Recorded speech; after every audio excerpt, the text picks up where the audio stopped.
In the hollow where the shadows fall, we gather round, we hear the call. Liquid fire from the mountain's hand burns like truth, but it tastes like sand. Oh, it sure feels right at the end of the day. Drink it up, let the story stay. The creek laughs low, the fire cracks loud. We lose ourselves in a moonlit crowd.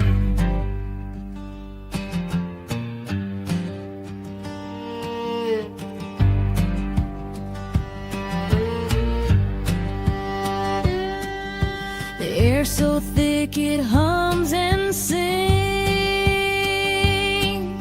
a slow dance wrapped in unseen strings, clear as glass, but it bites like a snake, sharp and cold, every breath we take. Oh, the stars know our sins tonight. Let that burn till the world spins right. The creek laughs low, the fire cracks loud. We lose ourselves in a moonlit crowd.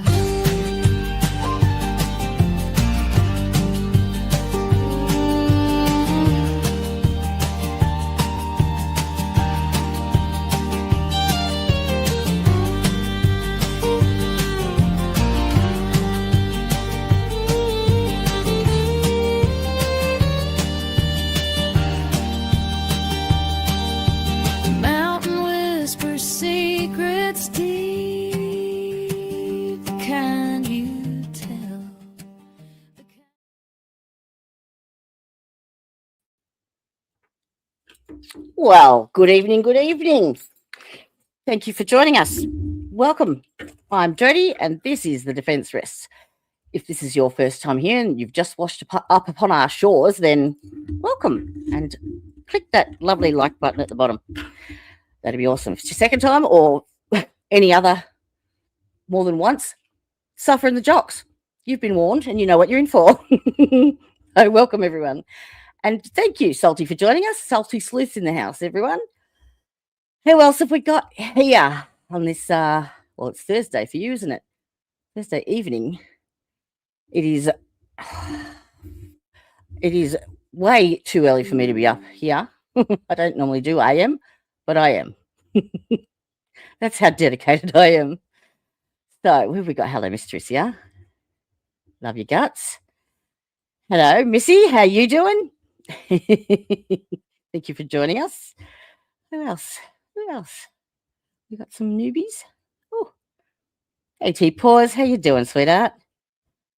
Oh, Salty can't see you, but tell her hi from me. She can see you because she said, Tricia, how you going?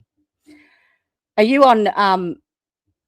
Salty must be on our link, not Apple Dreamers. Nope, and I'm sitting way too low.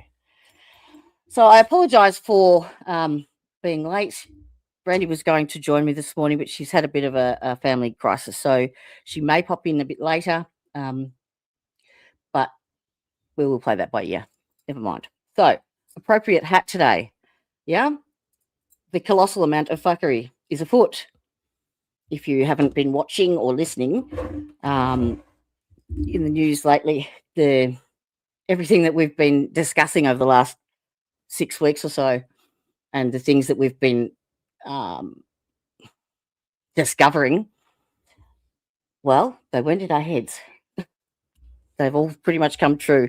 So the media articles that appeared at the start of the world a few days ago from ProPublica have pretty much addressed the fact that was one of the founding programs in Letcher County, headed by pretty much Michael Clark.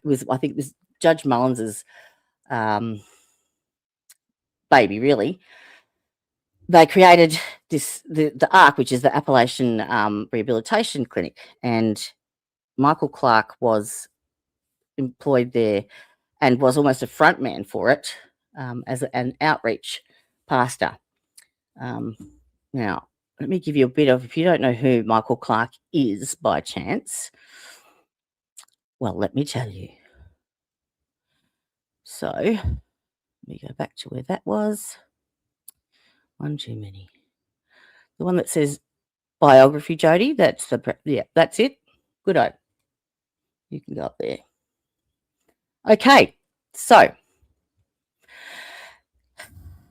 this is a massive breakthrough in Letcher County, as far as I'm concerned, because our whole purpose is to try and get this message out to the public. And me making all these claims about this, how they've been ripping off, the Title IV funding and all the rest of it, and you've all listened to me rant and rave, I sound like I'm cray-cray. But this is validation for me that I'm only partially cray-cray and not completely. So bear with me. It's so ingrained and so complex, it's very difficult to describe it, but it's reading through the articles, it gives you a much better idea on how they're doing it, and that will be their downfall. They've had 60 years to perfect the actual techniques, but they've also had 60 years to get comfortable and get lazy and greedy, and that will be their downfall.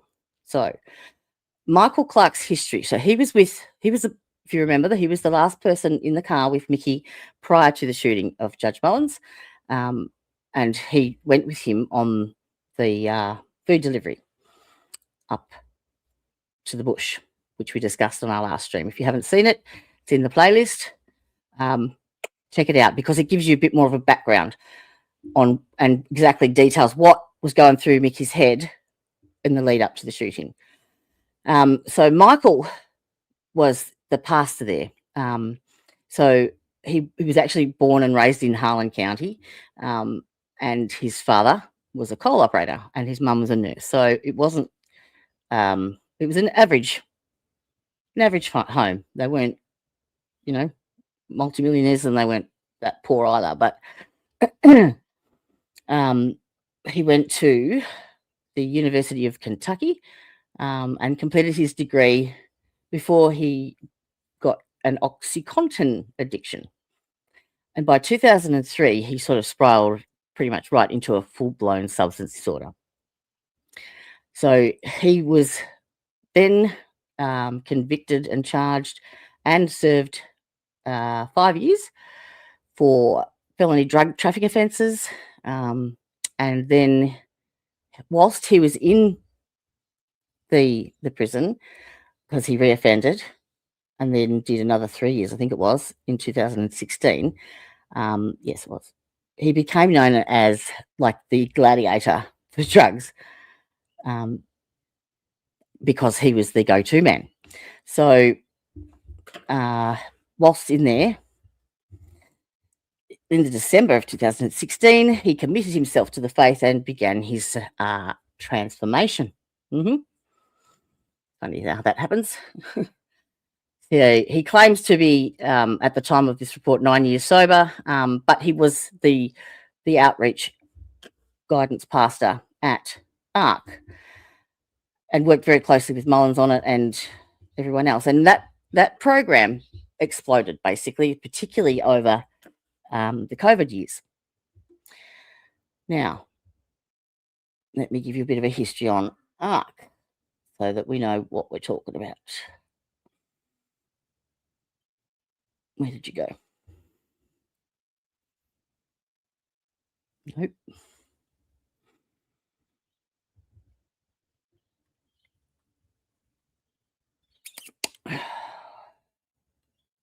I said to my girlfriend before I started, I'm going to put this stream list here that I've written down and in detail planned out. I said, and I won't look at it for once throughout the stream because I'll forget to, and then my brain will just go, nah, not happening. All right, I've got a little clip here of Michael Clark as when he joined and what he was doing back then for ARC. Here we go. Hopefully you can all see that. In Biggin. Look. And I dropped out. I flunked out. Still haven't got this fucking resolution.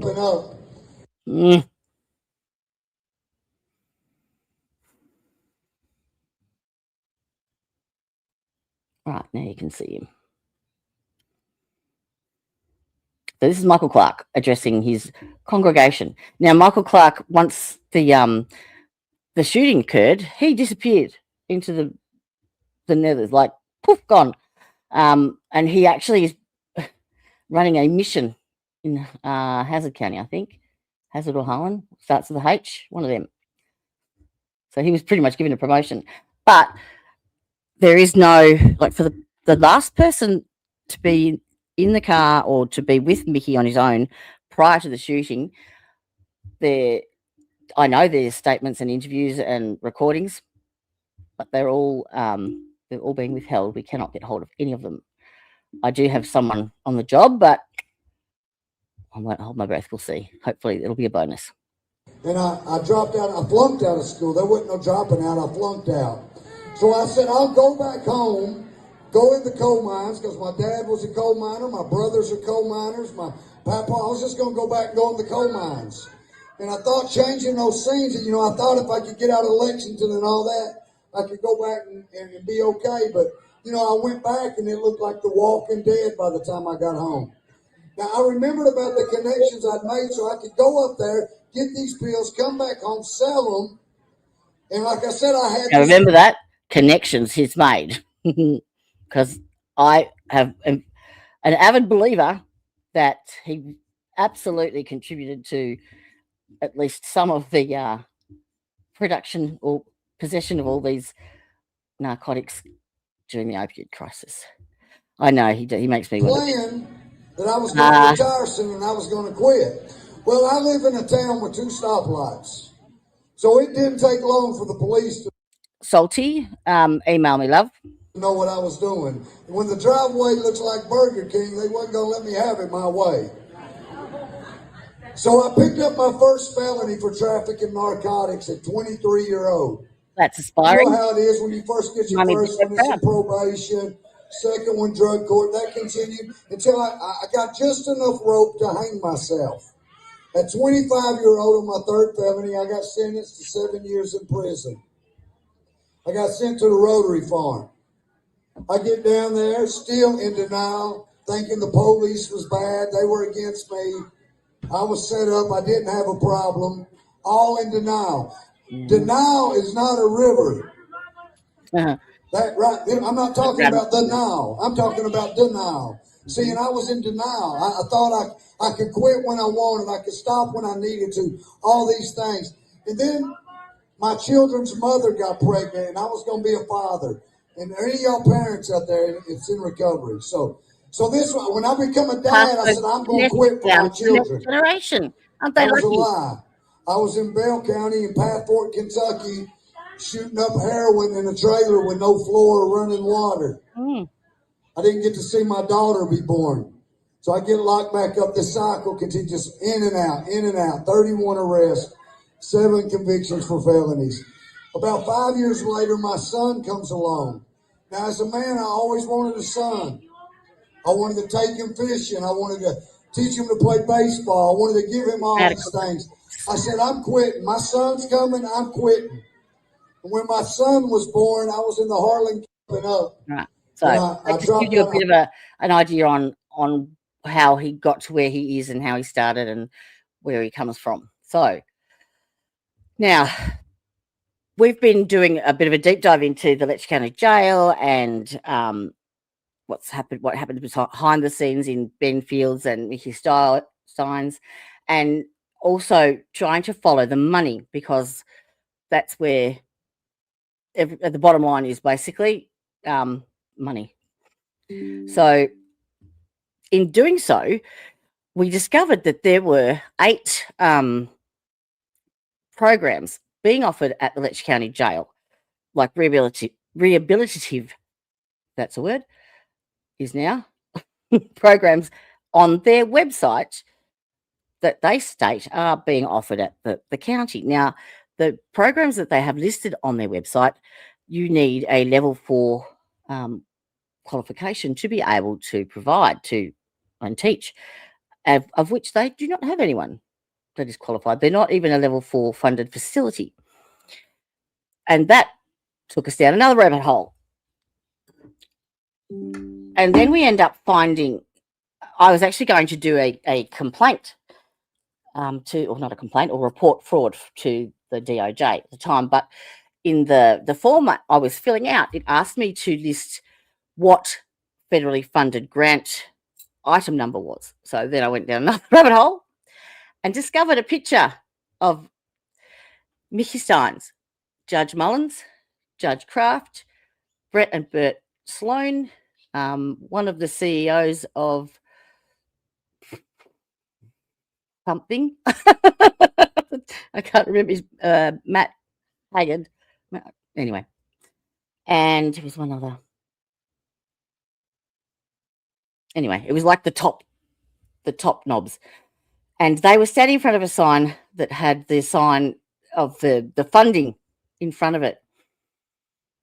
So what we discovered was they have, I know I've put it up here.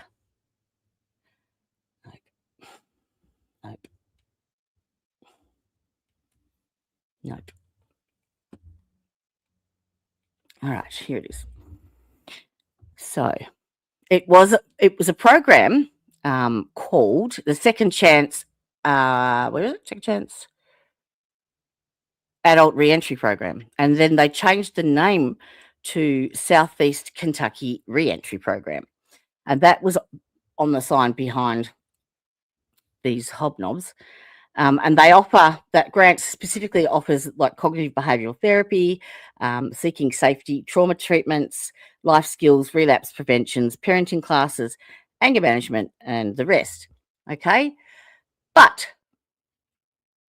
they don't offer the services there at all. The inmates don't even know. Like I told Brandy and Ty, and they'd never heard of it. Never heard of them. So we tried to find out how they're doing that, because normally the funding comes down through the fiscal courts to the jailer, and the jailer gets to allocate where all that money goes to.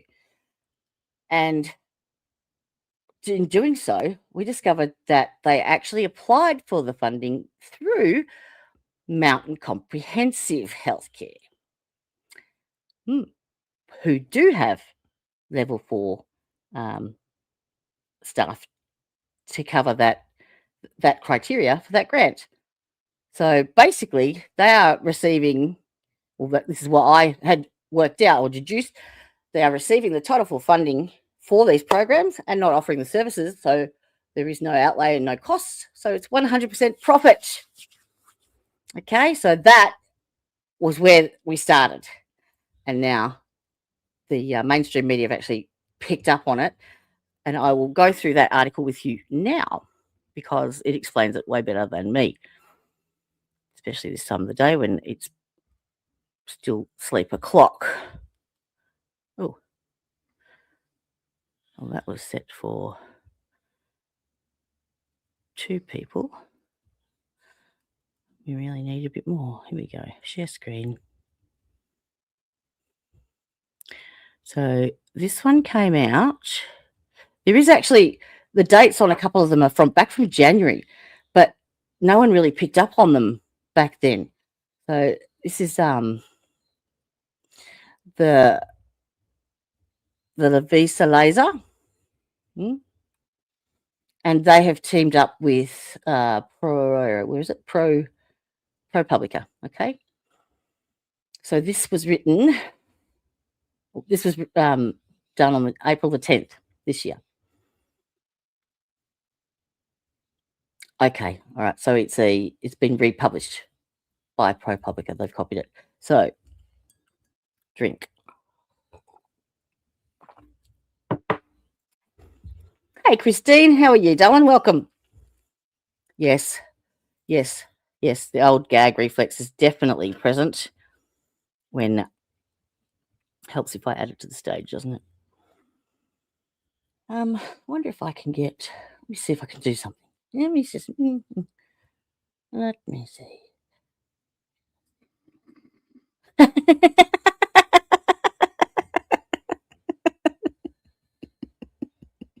Yeah.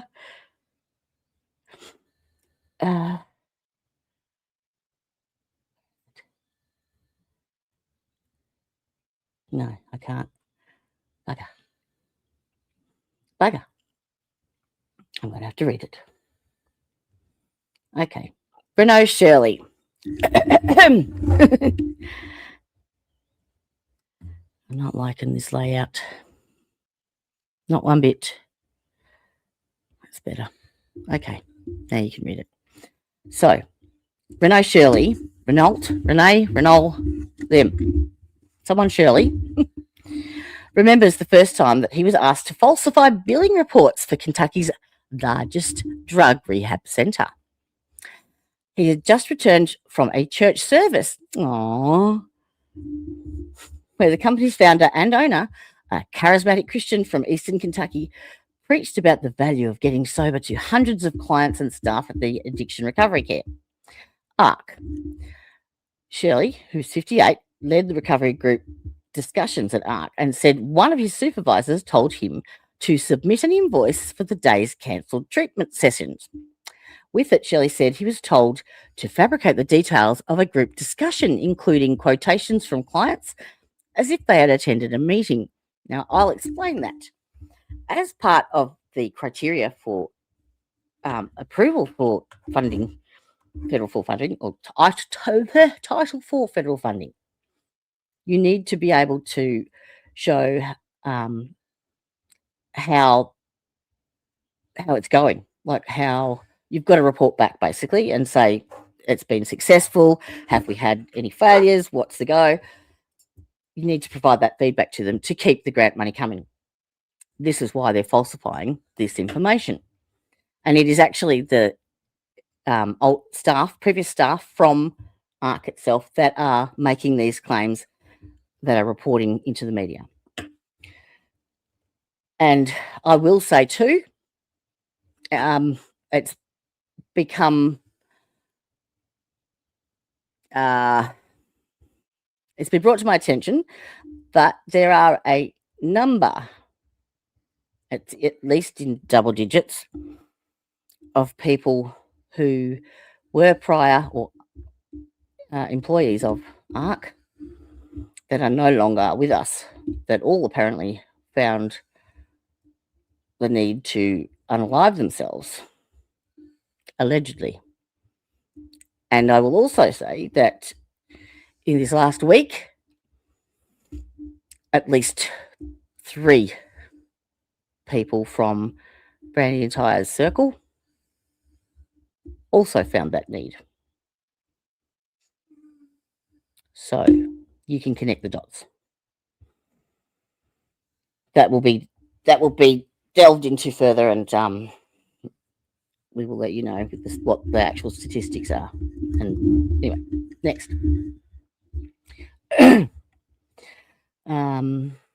It was fraud, Shirley told the Lexington Herald leader, adding that he'd refused to do so, but he said he saw others do it often when they gathered to enter their reports into the billing system, which is what they report back to government.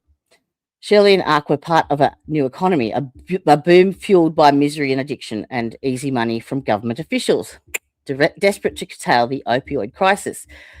Now, the opioid crisis, I am also a firm believer, and it's my speculation and it's my opinion only, but I believe that was also created. That crisis was created by the powers that be in Kentucky, so that then they could then apply for grants to fix it. You know, things like the opiate programs and all the rehab programs, anything to do with it, they all have Title IV funding attached. Every single one of them. Everything that has a program at the end of it, pretty much, government federal funds. So, stop.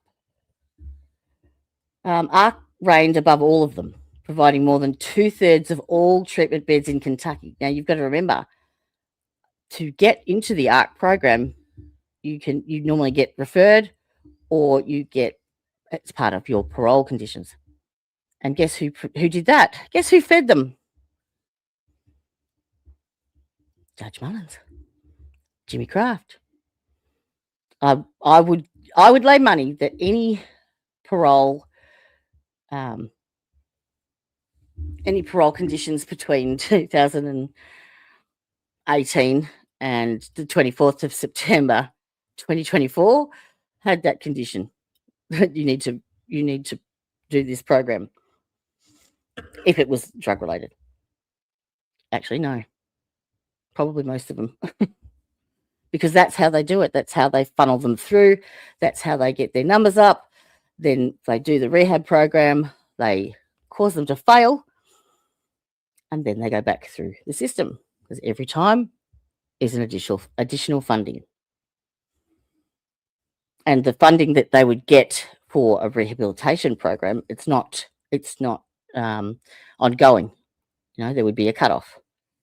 And I'm tipping there would also be incentives of the government for a certain number of referrals reached or patients seen.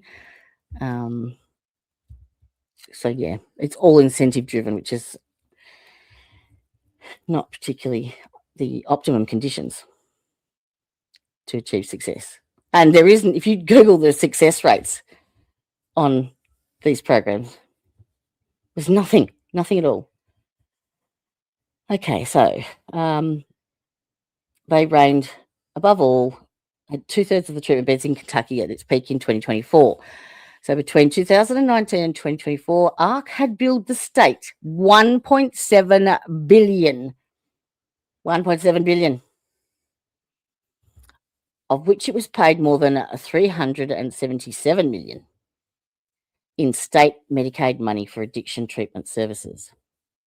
Now, that's all well and good if they were doing it. During those years, ARC won praise for its program.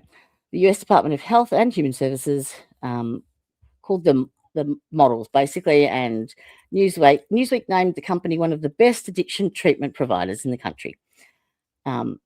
Kentucky Governor Andy Beshear called its founder an essential partner in our fight against addiction. I think it's probably more aptly named an essential partner in our lining our pockets, for 1.7. But ARC's growth was fueled in part by the billing practices that federal prosecutors and former employees now allege may have amounted to fraud. FBI investigators were alerted to the case through a whistleblower. I want to know who this is. I would love to know who they are. In a whistleblower suit filed in 2023, which alleged that ARC fraudulently billed Medicaid for a therapeutic service called psychoeducation. The FBI has asked those who believe you were victimized by ARC to fill out a tip form. Now, I do have that link to that form pinned at the top of the page and in the description box below. And it's basically, they're looking for information, but they're also providing support services as well. It's to do with the victims of crime, and it's put out by the Department of Justice. So check it out, because the more people that do put input into it and they have evidence, the more likely that the dominoes will fall. And that's what we want. All right, that investigation is ongoing, according to the FBI. ProPublica and the Herald leader interviewed 6 people affiliated with the company over the last 6 years, including former staff members, clients, and some who came for treatment and were later hired on. that's what happened to Stacey Yates. He was a patient, or whatever you call it, inmate, whatever, of the program, and then became one of these psychoeducators, support, peer support, whatever you want to call them. They shared publicly for the first time how they came to ARC seeking help for addiction, but became reluctant participants in the company's alleged billing scheme. 2 of them have said they made similar statements to federal investigators. Part of the fraud, 3 of them said, was committed at the explicit urging of supervisors who told them they were under pressure to meet billing targets set by the ARC leaders. Billing targets. Wouldn't you be under pressure to help rehabilitate people? A circumstance exacerbated by a persistent lack of qualified staff, they said. Okay, so they hire unqualified staff, or bottom of the ladder as far as education, to provide these services. So their outlay, again, they're minimising it so that they can get maximum profit. Yeah? Is it starting to make sense? Hello, darling. Master Mitchell Effect. Welcome. I take it Brett's finished. I've really got to change this time because I don't like clashing with Brett. We need to be either side. That way we can watch both. Hello, Liz. How you doing, sweetheart? Welcome. Welcome. Lovely to see you. Thanks again. This is good. This is big shit. This is massive shit. And it's only downhill from here for them. And we have the honour of watching that happen in real time. All right. So those who talked to the news organisations did not keep contemporaneous notes and do not have access to the company emails that could support their claims because they no longer work for ARC. But their accounts are corroborated by other clients and referred to in 2 key documents.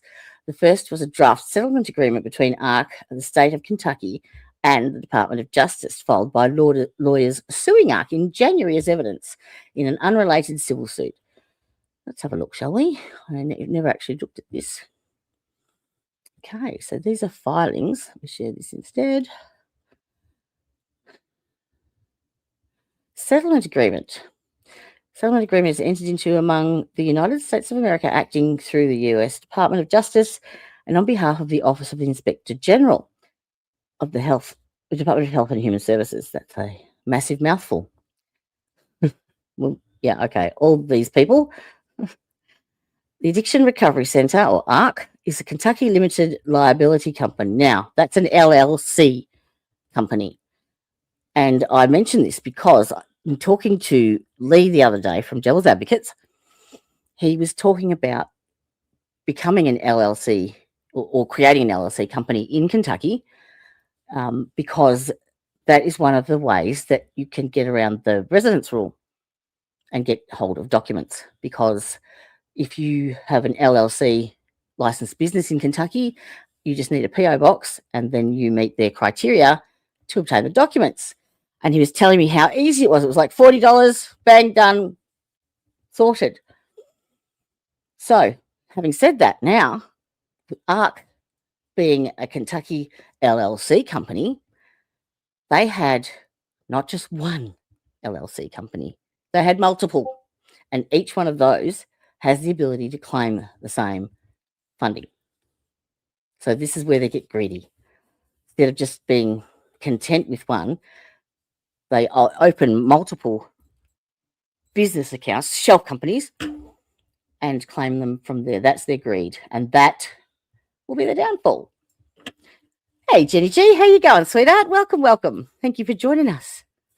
Have you seen all these news reports coming out about the fraud? It's awesome. It's massive. Oh, and Vinny went live yesterday too. He did a statement, I don't know if you saw, as part of his stream on his private, personal YouTube channel. And he pretty much explains what happened with Court TV. So if you don't know, Law and Crime actually bought Court TV out. And I think there might have been a big reshuffle of staffing of people that wanted to stay, people that didn't want to stay, people that were not allowed to stay. I'm assuming the old usual stuff when you have a takeover. I didn't listen to all of it, but yes, he pretty much confirmed what I'd been told, because the girls, Ty and Brandy, said that the people that interviewed them initially for this big documentary that's supposed to be coming out this month sometime were the owners of the mother company of Law and Crime. And they told me months ago that they'd bought Court TV. So there you have it. So hopefully that comes out this month. And if I find it, you'll be damn sure I'll be sharing it. It'll be interesting to see how they portray it, actually. Interesting. All right, so this is Odyssey Inc. It's a Kentucky corporation that maintains its principal place of business in Louisa, Kentucky. Odyssey is a behavioural healthcare and medical healthcare provider that offers substance abuse treatment services to patients. Odyssey is managed by ARC. Right. Okay. So these are the octopus legs. Yeah. These are the it's almost like pyramid marketing. Okay. You've got your parent company, and then because they own so many properties everywhere, the conglomerate, they then pop up all of these little rehab centres, and they're all linked back to ARC, and they all get funded independently. Okay. 12 minutes from you. Ooh. It'll be interesting to see if you've been to any of the... Oh, no, you don't have to go to rehab. Sorry, Tricia. Ouch. Back pain.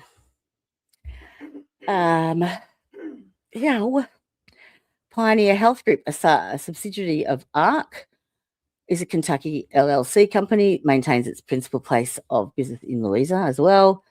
Healthcare offers medical services to ARC and Odyssey patients. Okay. Righto. D, Science Hill Family Care, a Pioneer Rural Health Clinic, a subsidiary of ARC, is a Kentucky LLC that maintains its principal place of business in Louisa, Kentucky. Provides healthcare services to ARC and Odyssey patients and the general public. At all relevant times, ARC, Odyssey, Pioneer, and Pioneer Rehabilitation, Rural Health, submitted or caused to be submitted claims for payment to the Medicaid program in Kentucky, including its managed care organisations, and to the Medicaid program.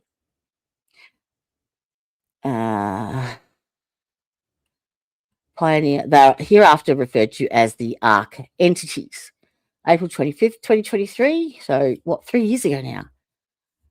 Relators filed a quitam action in the United States District Court of the Eastern District of Kentucky, captioned civil action, we'll call it, pursuant to the quitam provisions of the false claims on blah, blah, blah date in that part of the civil action where it alleges ARC knowingly submitted or caused to be submitted false claims to Kentucky Medicaid for psychoeducation services. Now, we'll go into what that means in a second, the psychoeducation services, but so the fraud charges or allegations relating to falsifying medical records, to wrongfully obtain prior authorization for claims from federally funded insurers. 2, making false certifications in Paycheck Protection Program and loan applications. So it's all done online. Yay. 3, billing for services that were already reimbursed through the operative unit. So double dipping.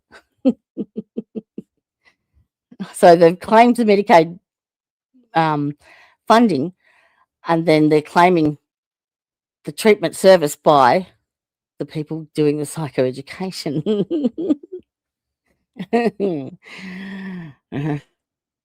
Number 4, the unlawful distribution of certain medication-assisted treatments. Suboxone. Yeah?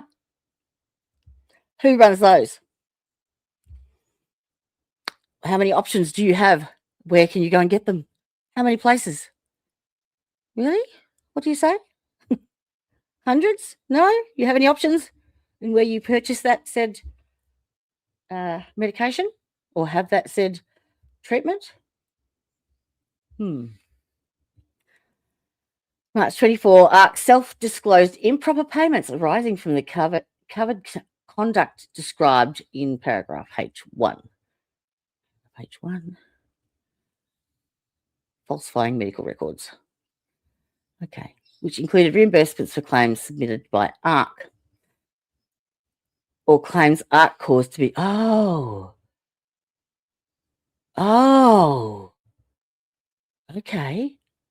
So they're jumbling it around. They're using the same information at the different treatment centres. Dumbasses. In December 2024, ARC self-disclosed additional improper payments arising from the covered conduct described in paragraphs H345. 3. Billing for services that were already reimbursed. 4. The unlawful distribution of certain medication-assisted treatments. And 5. The provision of medically unnecessary services and incorrectly billing for provided services.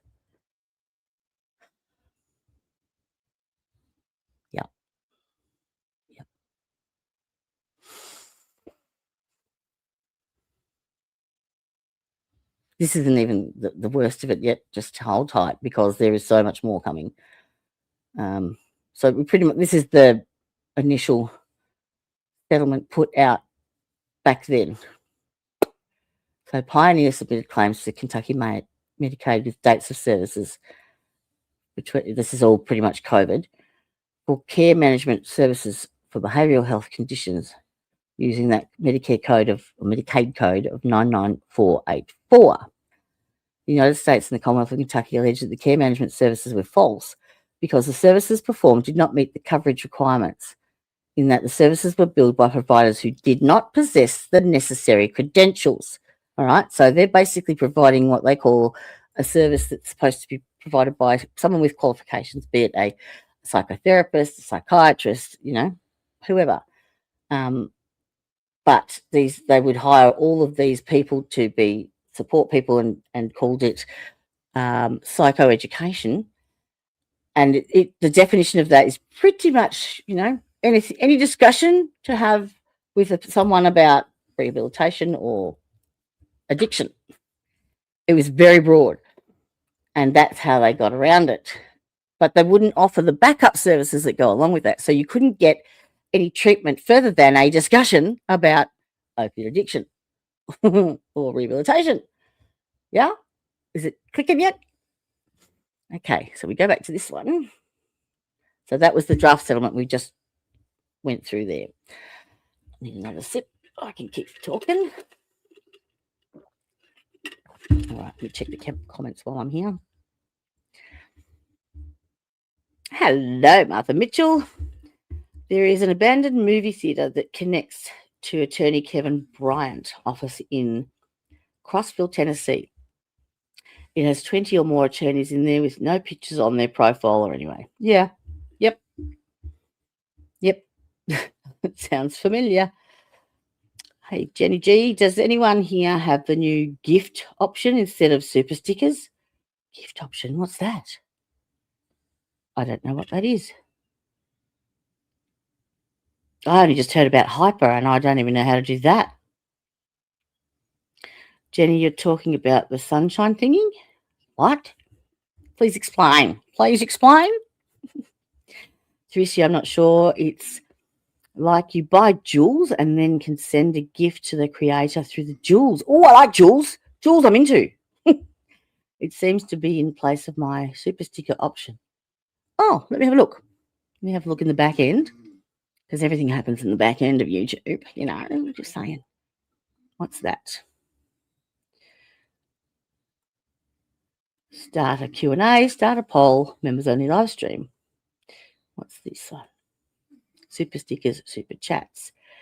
Who's writing a super chat? I can see it. I can see the dots jumping. I can't see anything other than that. That's it. And I was trying to gift some memberships because I see everyone else doing it, but you need a minimum of 10 members to do it. I think I've got 7. So if you're keen, it's $2.99, whole $2.99 a month. and then I can gift them to other people as well. And I dropped all of the different levels. It's just one fund, one amount. That's it, and you get a decent amount of extras for that money, I believe. And I'll be working on improving that as well as we go. Right now, I'm head down, bum up in research mode.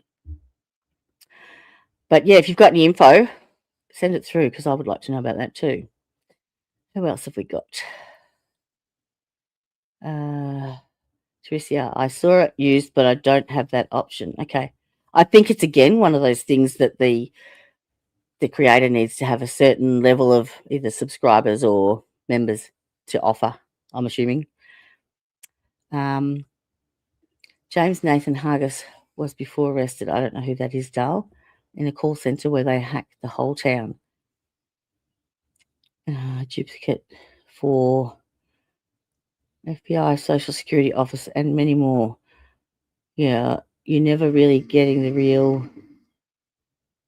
They falsely arrested me and made 5 variations of my name. Yes. Sent 10 care cards with all the aliases. Yes, they do.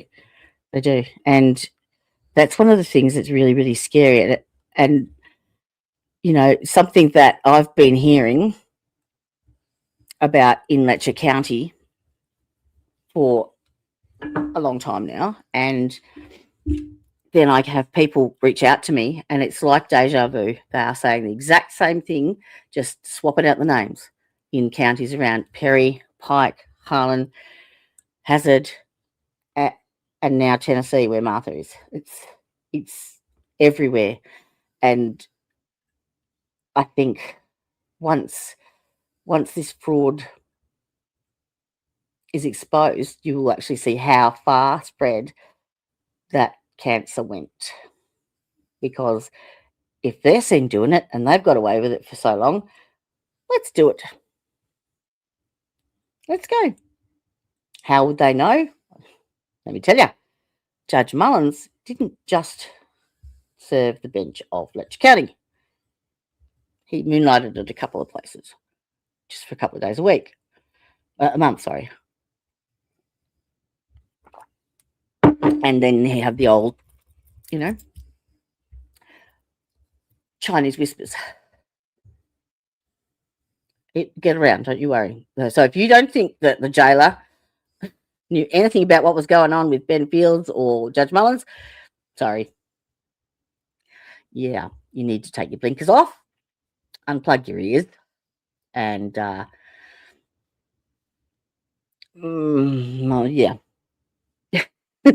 Just open your eyes, perhaps.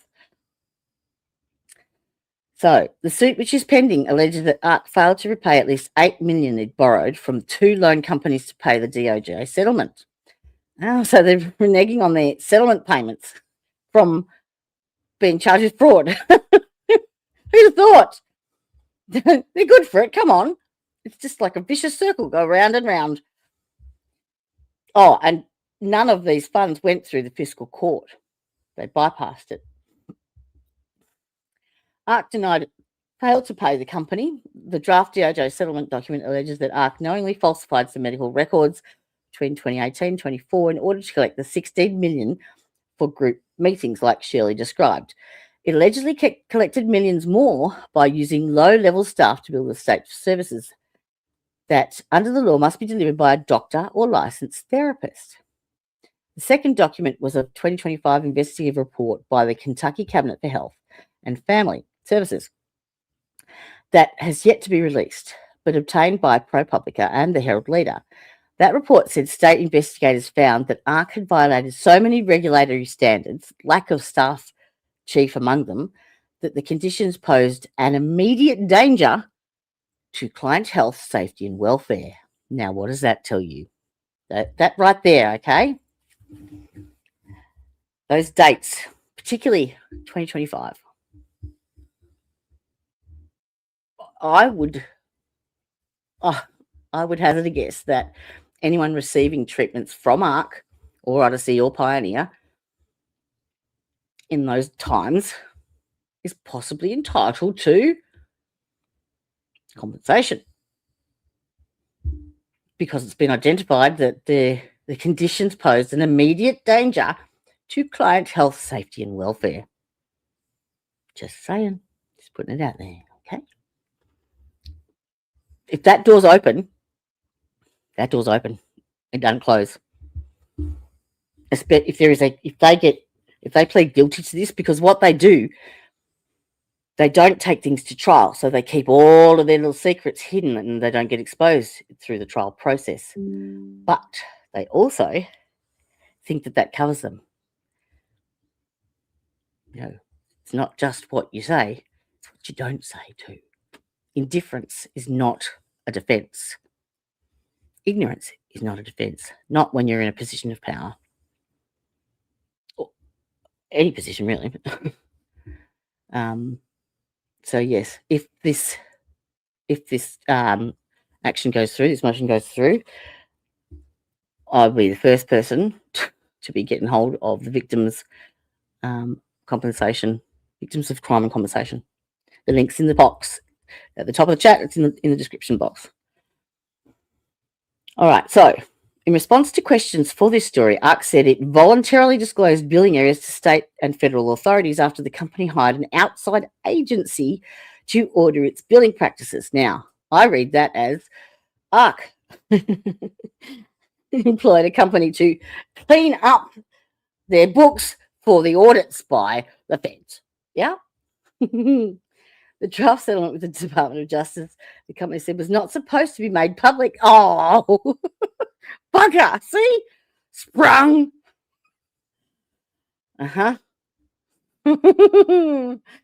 ARC has never knowingly or fraudulently billed Medicaid for services, and there is no evidence that the organisation encouraged employees to falsify group notes for billing purposes. ARC's Vice President of Marketing, Vanessa Keaton, wrote, "What did you expect her to say? Really? She's answerable to the higher-ups. If she admits it."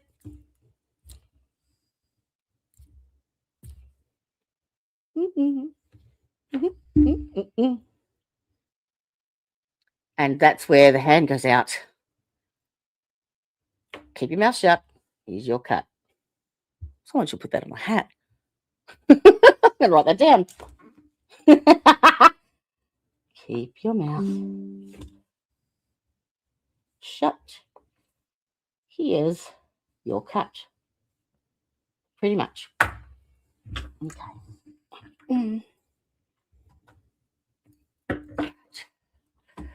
Get off there. So, she said that the company could not comment on stuff, but that it maintains a strict zero tolerance policy for fraud and non-compliant billing practices. You can put whatever zeros you want on a piece of paper, love, but yeah, you can put lipstick on a pig, still a pig. Keaton added that any claims from clients or peer support specialists about whether a specific service was billed are based on our assumptions and do not accurately reflect actual billing practices. I call bullshit. 1 second.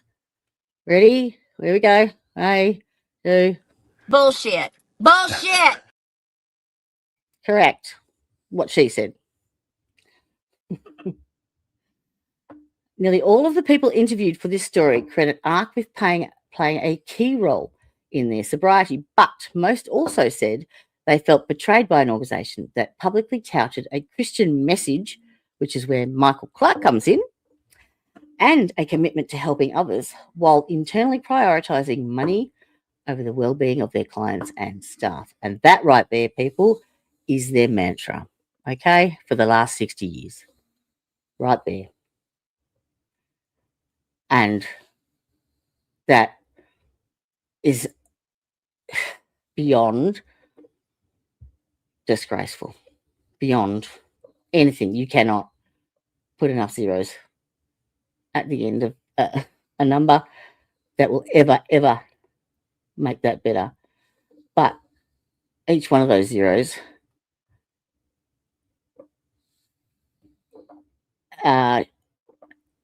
cuts them down another peg. Yeah? You take away their income, you take away their power. They got nothing. They've already lost their credibility. And how many times, like, ARC is explicitly linked to the judges, to the court systems. It's the natural progression. It's just the dominoes are going to fall from here in. They have to. Otherwise, they're not investigating it, because I can do it. In late 2008, ARC owner Tim Robinson was working as an assistant county attorney. Oh, really? Oh, there's another link. Look at that. Look at that. Handy. Especially if people are trying to prosecute you. And he had an epiphany. Yep, an epiphany. An evangelical Christian who'd recently gotten sober from alcoholism, Robinson had said God told him to start a healthcare ministry. He told him to help his neighbours in the mountains and hollows of Appalachia and that were hit hard by the opioid crisis. There were few treatment centres in the state at that time. Good idea. Good job, God. Gold star. Robinson in 2010 opened the first ARC Centre in Louisa, a small town on the West Virginian border 30 miles from his hometown in Martin County. ARC steadily grew across eastern Kentucky in 2015. The company was the state's first drug treatment provider to accept Medicaid patients. This is where Kevin Mullins comes in. I believe he is the mastermind behind connecting the two and therefore maximising their profits, which is why I think they gave him so much free rein. This dramatically increased the number of available clients. The following year, ARC unveiled its year-long Crisis to Career program. Yeah? Who put that together? Crisis to Career program. That's what Judge Mullen does. He creates these programs, sets up the whole, this is the mission statement. This is what we're going to do. This is how we're going to do it. We just need this money. Yeah? Equal parts to drug treatments and job training that ultimately helped clients become staff at ARC. But it was during the COVID-19 pandemic that ARC exploded in size, thanks in large part to the changes in the billing rules that were put in place by the governor. Oh, really? That's handy. Thanks, Andy. Cheers. Cheers for that. Yep. Good. Lovely. Lovely. Yep. As the global health crisis unfolded, Robinson, a well-connected political donor who has given hundreds of thousands to people, both major parties, including Bashir, well, you're doing that every day, a Democrat, who cares, and emailed the governor and said drug treatment centres needed help to stay afloat amid pandemic restrictions. Good on you. In March 2020, Bashir signed an executive order that gave companies providing addiction services new latitude. Bless him. He's got to be looking after his investments. Yeah? Otherwise they don't return. Otherwise your super's fucked. You retire on that. The 7 managed care organisations that controlled Medicaid billing in the state would need to allow providers to bill for an expanded menu of services without prior approval. Let's read that again, shall we? Bashir signed an executive order that gave companies providing addiction services new latitude. The 7 managed care organisations that controlled Medicaid billing in the state would need to allow providers to bill for an expanded menu of services without prior approval. But wait, there's more. Bashir said last month the order helped the Commonwealth make significant and important progress in the fight against addiction. Translation, it made significant and important progress in the ability to line their pockets without the fucking the red tape. Yeah. This is their interpretation. Mine. Okay. Next one. Kentucky has lost far too many children of God to overdose-related deaths.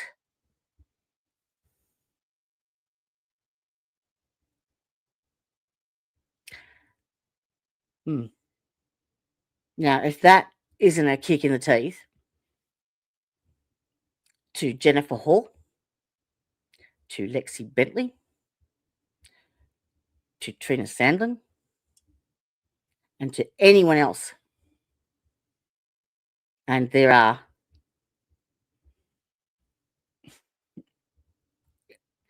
too many to even like mention. I'm not talking like 10s, 20s, 100s. I'm more. And yeah, that will be another stream. But that, to me, right there, is the biggest insult and the biggest kick in the teeth that they could have said to Kentucky, because that tells me they don't give a fuck. They are that arrogant to make that statement about the overdosing deaths, aka hot shots.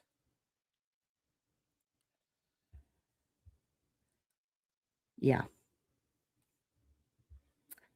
Yep. Let me have a look in the comments.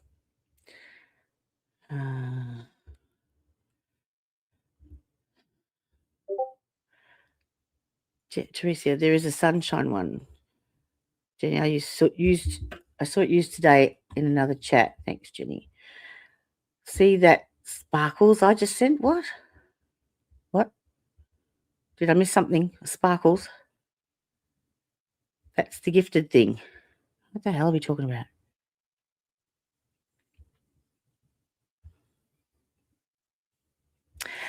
Okay, Martha says that I didn't fit the criteria for alcohol or drug abuse. We didn't have enough categories, so they false diagnosed me as schizophrenic with no history. Yes, they will do anything. They falsify drug tests. They falsify criminal records. All of it. Just look at Brianna, okay? So Brianna was the first person to come forward and report to Vicky that there were things that were going wrong, inappropriate behaviour with Ben Fields back in 2021, 2 years before they took away his badge and gun.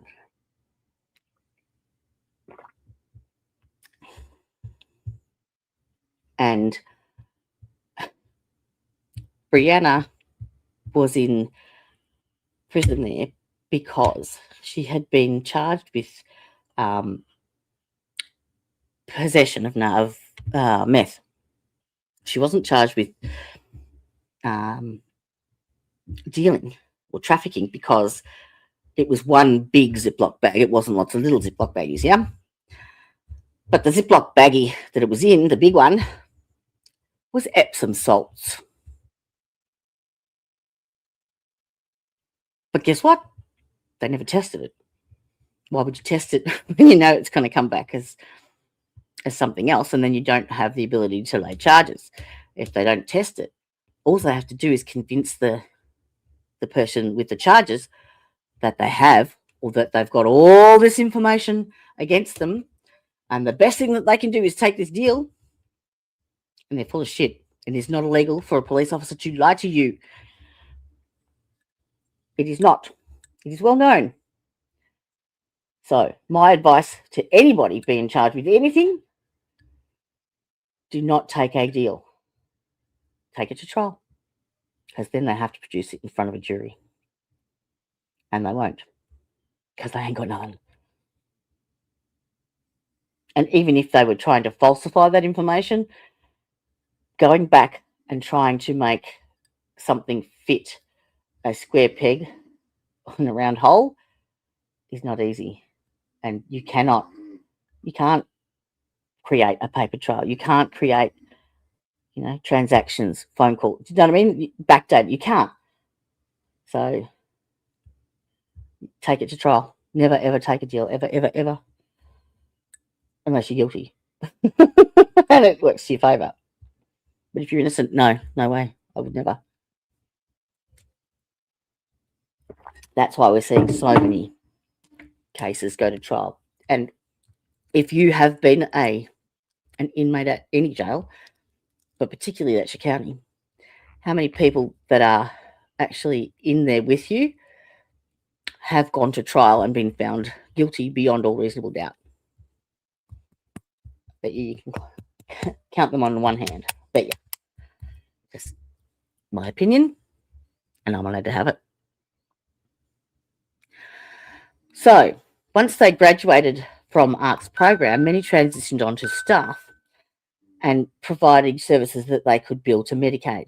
Okay, so the order allowed easier billing for psychoeducation. Thanks, Andy. Cheers.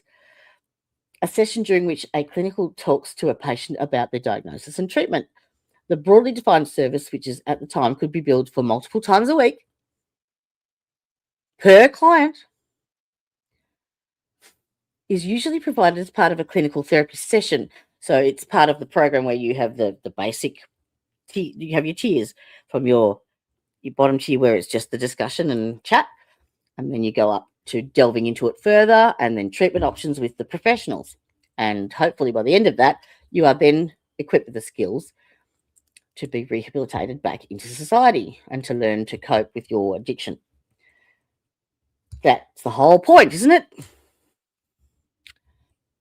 It's provided as part of a clinical therapy session, but Kentucky allows it to be billed as a separate service. That's an Andy. Which state Medicaid experts oppose because it drives up the cost of treatment. So when it's packaged together, it's all inclusive. When it's on its own, it can be charged multiple times instead of just the one program, one therapy program, yeah. It's broken away, so that can be exploited, and therefore it drives up the cost of the treatment. But that drives up the profit. It's directly related. So from 2019 and 2024, ARC billed the state over $400 million for psychoeducation and peer support. Just that service. Just that. By unqualified staff. Yeah? The cogs turning? Yeah? Keep listening. Because it ain't finished yet. What have we got? What's that? Supposedly it sends the creator money through AdSense. Okay, AdSense is the YouTube account. So if you get money through the ads on your YouTube account, it's the money, it's the account that YouTube pays into, basically, to the creators. You have to be an AdSense account holder to be monetized. They hacked my bank and stole they did that to Sabrina. They did that to Sabrina as well. They hacked her account and her son's credit card account. And they did a stupid thing, like they used her son's credit card to pay for her ex-husband's internet bill. Now, I reckon that transaction linked them to his internet account, which allowed them to access his information. Why would you do that? Why else? Yeah, there has to be something in that email or receipt or whatever other process that connects the two and then allows them access to his information. Even though, so Martha, can you email me that person that did the lawyer that did that? So, because I'm interested to know at what level he's at in the scale of things to get that access, because that access is like, yeah, that's high-end stuff.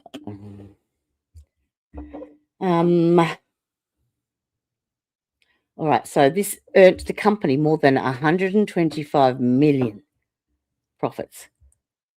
About a quarter of all reimbursements paid to Kentucky providers during that time. All reimbursements paid to Kentucky providers during that time. The revenue allowed it to open at least 4 new centres. Okay. Yep. That's 4 times more income, including the roughly 700-bed Crown Recovery Centre on a former college campus. See, they own the schools as well, the property. which allows them to just put whatever they want on it. License to print money, another location. And to purchase a shuttered hospital campus in Ashland. What do you think? The pubs in Whitefield, they're owned by the good old boys, both of them. So, ARC now uses Ashland for inpatient, outpatient, and psych services. Psychoeducation soon became ARC's most lucrative service. So look at that.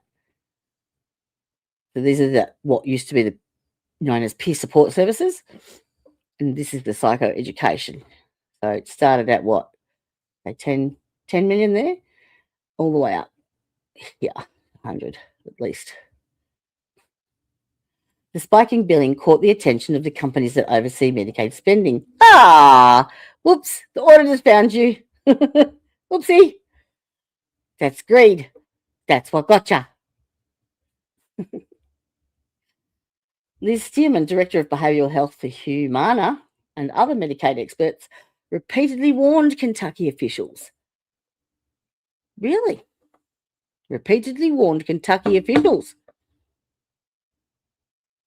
that the state's high spending on lower-level peer support and psychoeducation without the attendant clinical services wasn't helping people seeking addiction treatment. It wasn't helping them. Really? Really? The Director of Behavioural Health was telling you this shit ain't working because you got nothing to back it up. And what did they do? The same thing Mickey did, the same thing Bert did when all the sexual assault charges, all the sexual assaults were reported. Fuck all. Fuck all. Keep your mouth shut. Here's your cat. They said in a letter to Kentucky Cabinet, so this is their response, that evidence showed clients in the state had more emergency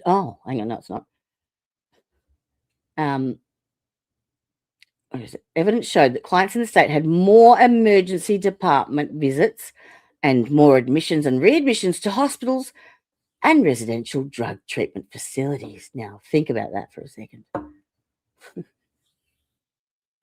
Evidence shows if you attend one of these ARC rehabilitation treatment centres, you are more likely to have an emergency department visit. What for?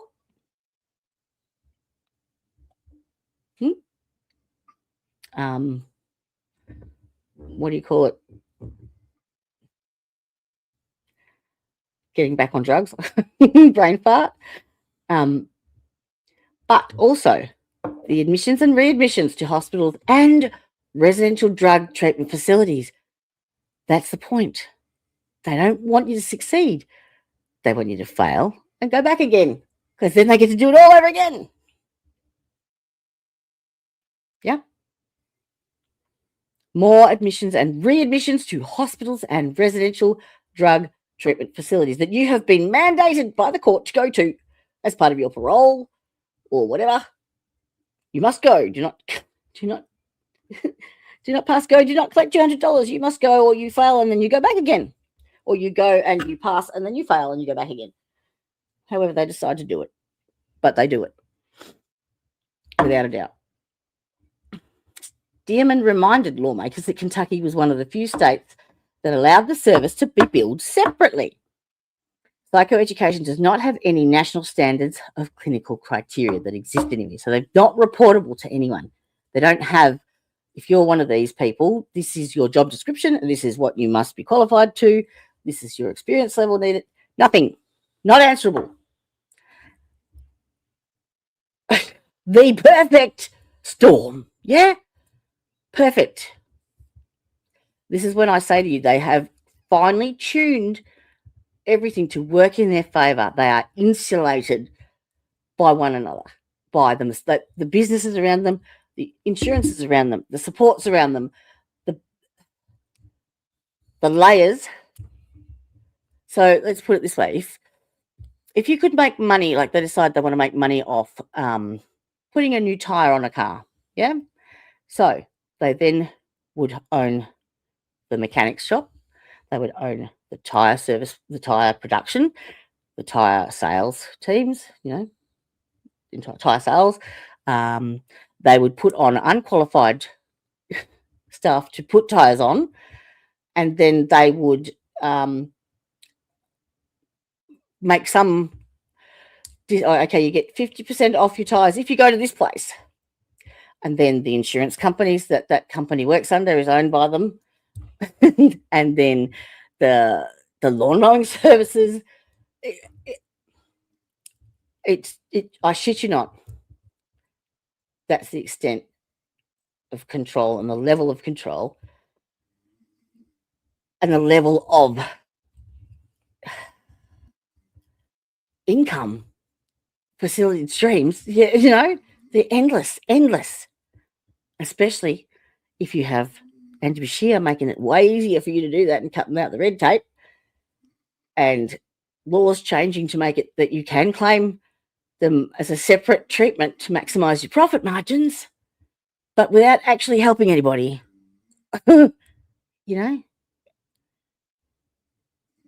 It's the scammer's dream. And they just rub their hands together every time someone fails. That's it. That's all they do. They don't give a fuck. They don't give a flying fuck about anybody. They see dollars. That's it. And they will do it. So everyone says, why? Why do they do this? Why do they falsify that charge? Why are they sending me back to jail? Why do I have to? This is why. They have set you up to fail from the beginning. You were never, ever meant to succeed. Ever. You were never meant to open your mouth. You were never meant to talk about it. You were never meant to mention it. Keep your mouth shut. Don't say anything. Look away. And if you do know anything, you're a threat and you're eliminated.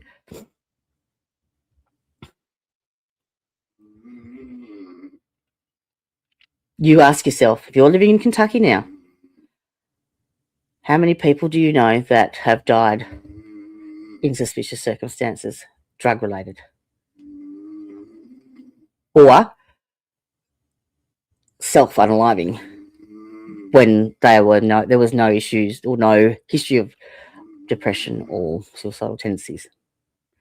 How many anomalies do you know? How many people in your family, friends? Guarantee you will know one, at least.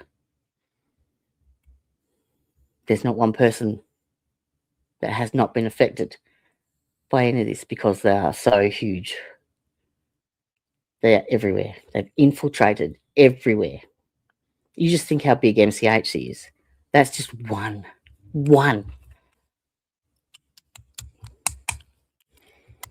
And my speculation, my opinion only, through lots and lots of research,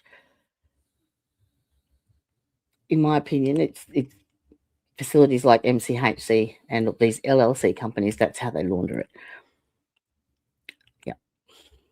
Because it doesn't come through the fiscal court, they bypass it.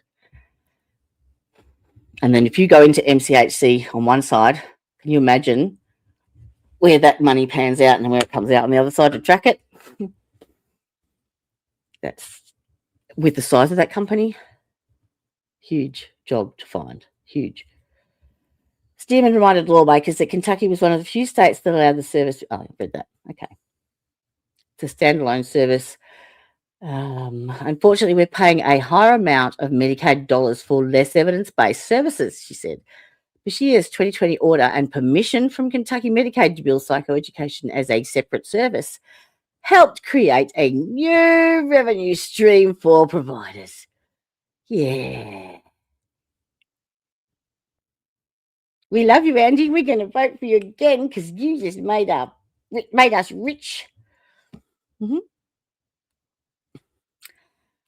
Still, so this is the stuff that Mickey knew.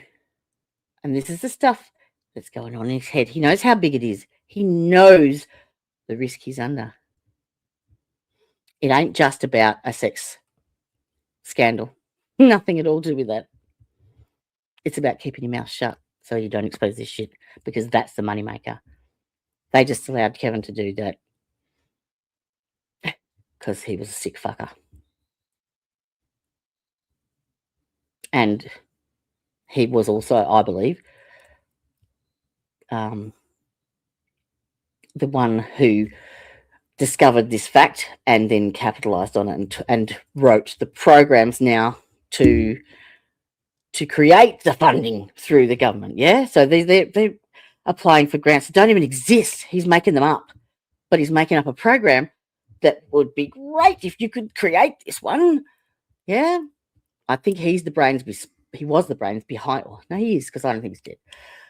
The brains behind that for them. So, they kind of go, well, let him go. Yeah, might as well, because he's the one that did this. And that brings me to Mickey's case. The judge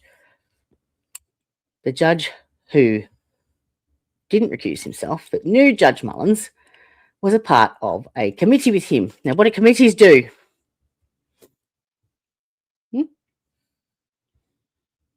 They approve things. And how many committees was Judge Mullins on in Kentucky? How many sums in pies did he have?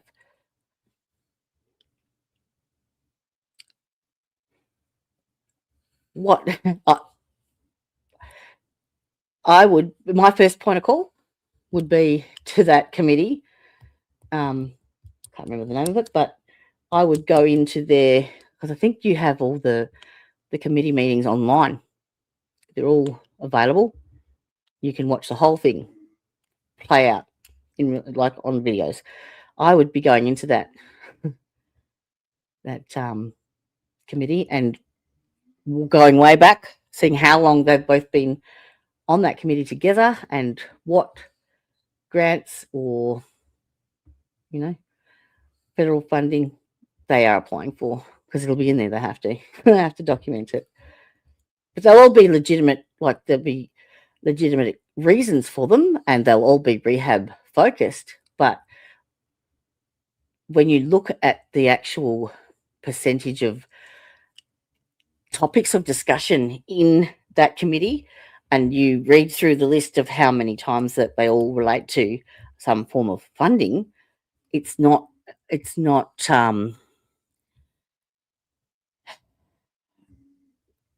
like the topic, the biggest topic would be funding, when that's not what should be discussed. How do I explain that?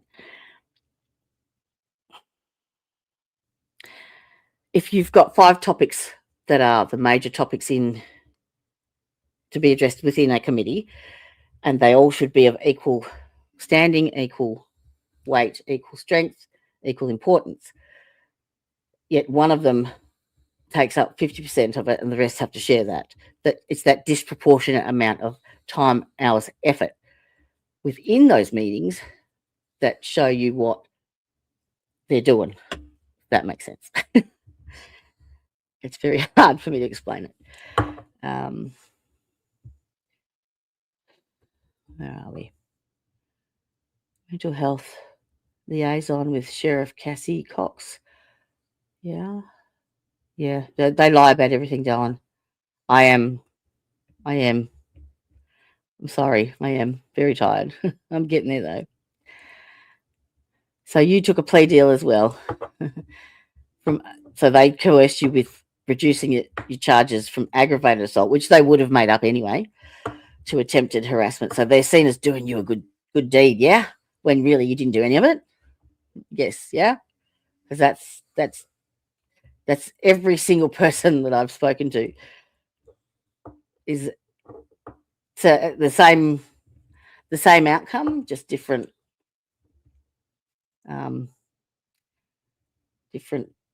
drugs, different. Yeah. Yes, I am sleep deprived. Jody's spot on, but no one can get to the authority outside the region because call center is stolen. No, we can. Just bear with me. We can. We've got them by the short and curlies right now. Yeah. And we need to capitalize on it, because now is the time. Now, the mainstream media is on it. They know what they're doing. Their credibility is fucked. And we need to capitalize on that as much as we can. It's like living, it is like living in a third, it's like a communist country. It's a dictatorship. You don't have any rights. And how many times you get a felony? How many people in your county, in your community, what percentage have a felony conviction, be it a false one or a real one? And what happens when you have a felony conviction?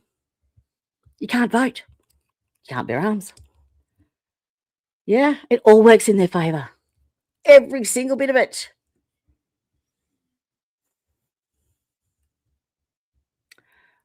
Where is it?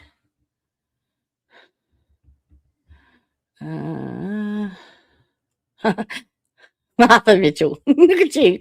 Spamming away there, love. I was an inspector for the state for 20 years. I have 40 pounds of documents to prove every word I've said. Awesome. Awesome. I have a Google Drive account that I can share the link with you, that you can put anything you like in there, and I can share that with Brett, with whoever. I've got a few people that I can share that shit with, or at least a summary version of it. I do have a database, a legal database thing that you put all of you load all of your documents and your evidence into, and it puts it all together, collates it, summarizes it, and then you can say, okay, when did I get charged with this? And it will go and find it and extract it for you. It's amazing. And then if you ever have any problems with the law later, you can say, this is my charge. Find out every other time this has been mentioned in my records, or, you know, whatever. How many times have I been arrested on this charge, or, you know, that type of thing. And it's been very, very handy for my own stuff as well. Volunteer mental health brought up all the options for services, but left the names on the building. And oh yes, okay. So you won't realize you have no option. That's right. They just tell you lies, tell you they've got all this shit, and convince you to take a deal.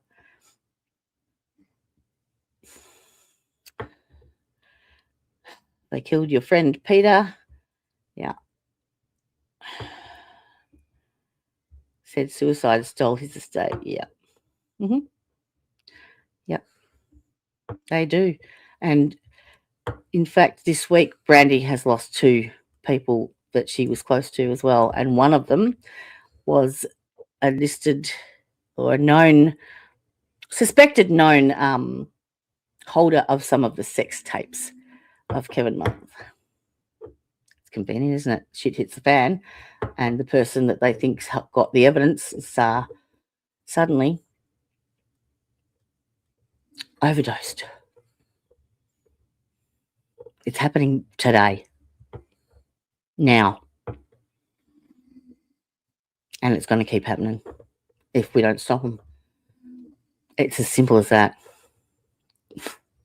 And if there's 5 different ways that we can approach that, then fuck, let's do it 5 different ways from Sunday, every day of the week. At the moment, I can see 2 potential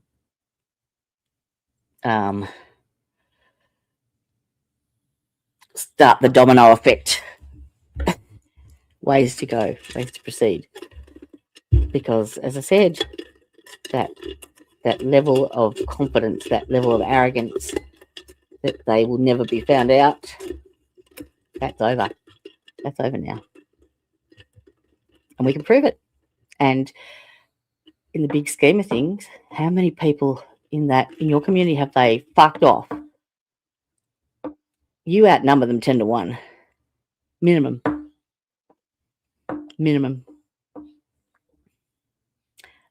The odds aren't looking good for them.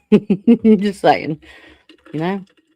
Even if 20% of you came and followed or you know, did something to contribute to that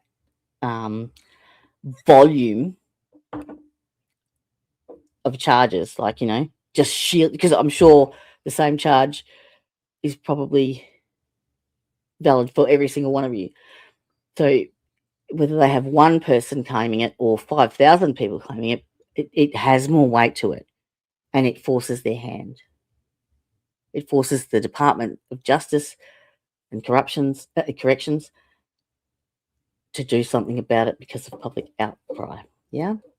Once it's in the public court of opinion, they're screwed. They're screwed because eyes are on. Eyes are on. Yeah. And they don't like that. They don't like being questioned. No, you can't do that. You're going to piss off the judge. Judges are not supposed to rule by emotion. That's the whole point. Non-bias. Yeah. Law, black and white. But what if you had someone there that was able to amend the laws to suit you? Is that justice? Is that fair? What's that about? If they don't stop doing this, it's only going to get worse. If we don't stop them, there isn't anywhere else to go but down.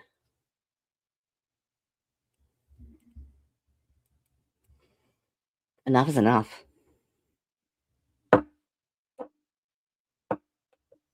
Enough is enough. This is why Brandy is so fired up about it, because she's watched her mother go through it. She's been through it. Her children have been through it, and now her grandchildren. And it's going to just cycle through the generations like it has for the last 60 years unless we do something together. Because it's the only way that you're going to get them is together, to support one another and come as a united front. And that will just clear the whole... Yeah, I'd like to put a bomb under the place myself, but I didn't say that. No, that's not a threat. It was a wish. All right. I love you, Jody. You can get calls and emails to Washington. Yes, I can. Well, not calls and emails. I can put through, I've got a draft motion to the Department of Justice that I am in the process of finalising with Sabrina, because we can, off Sabrina's back, she's opened up the door now that she's gotten a guilty plea in the criminal justice system and in the civil. So they can't deny that the abuse occurs now because we have the convictions, the guilty pleas. There is no escaping that. The only thing we need to do now is prove that they were aware of it. They were aware that the abuse was happening, be it Judge Mullins, be it Ben Fields, be it Michael Clark. Yes, Michael Clark, you. Yes, you may not have been convicted, but you're definitely guilty. And pretty much the same exact MO as Ben Fields, just quietly. Same place. Yep. Same perverted, predatory, advantageous use of abuse of power. Exactly the same. But under the veil of God, which is worse. You will be held accountable more when the time comes. Mark my words. They are all guilty. The level of guilt varies. You're either a perpetrator, in my opinion. There's two sides. You're either the one that's doing all the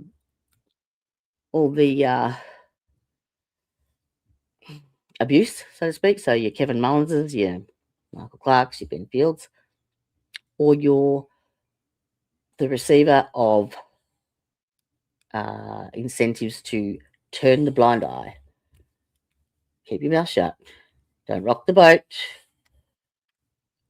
Yeah? Hand out. That's why they need all this income, because they got to keep people happy and sweet. It's not, and then they don't elect people into the positions of power. They hand them down to their brothers, the next people that are trained to toe the line. It needs a full clearing house out of all of it. All of them need to go. All of them. The whole lot. Reset. Factory default settings. Anywho, this is still the first article. There is there is many out there. I might not get a chance to go through all of them, but I'll go through a decent amount. Okay.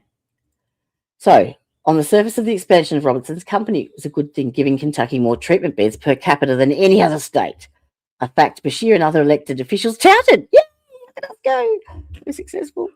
I remember not too long ago when finding a treatment bed meant driving hours away or sitting on endless waiting beds. Yeah, until they realised they could make money out of it. That all changed. Mm-hmm. By that point, ARC was operating as many 30 facilities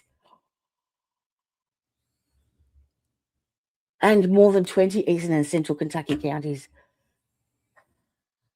And that's one pie, one thumb in one pie. The rehab program is one pie. Oh. That year, Robertson announced ARC would expand into Ohio and West Virginia. Oh, that's pretty. It's lovely. I like that. Where's your house, Tricia? Is that... oh, no, that's Louisa. Sorry. The headquarters of ARC. Oh, I know which one it is. Might be this one here. Oh, let me make it bigger. Sorry. Change my screen settings. There you go. I think that might be that one there. That logo looks familiar. All right. During these years, staff members said they were repeatedly asked to falsify bills for non-existent treatments. ARC said it has since investigated significant funds to hire a compliance and auditing team. It's invested significant funds to hire a compliance and auditing team. A cleaning crew. Yeah. Fuck. Let's clean this shit up before they ask for it.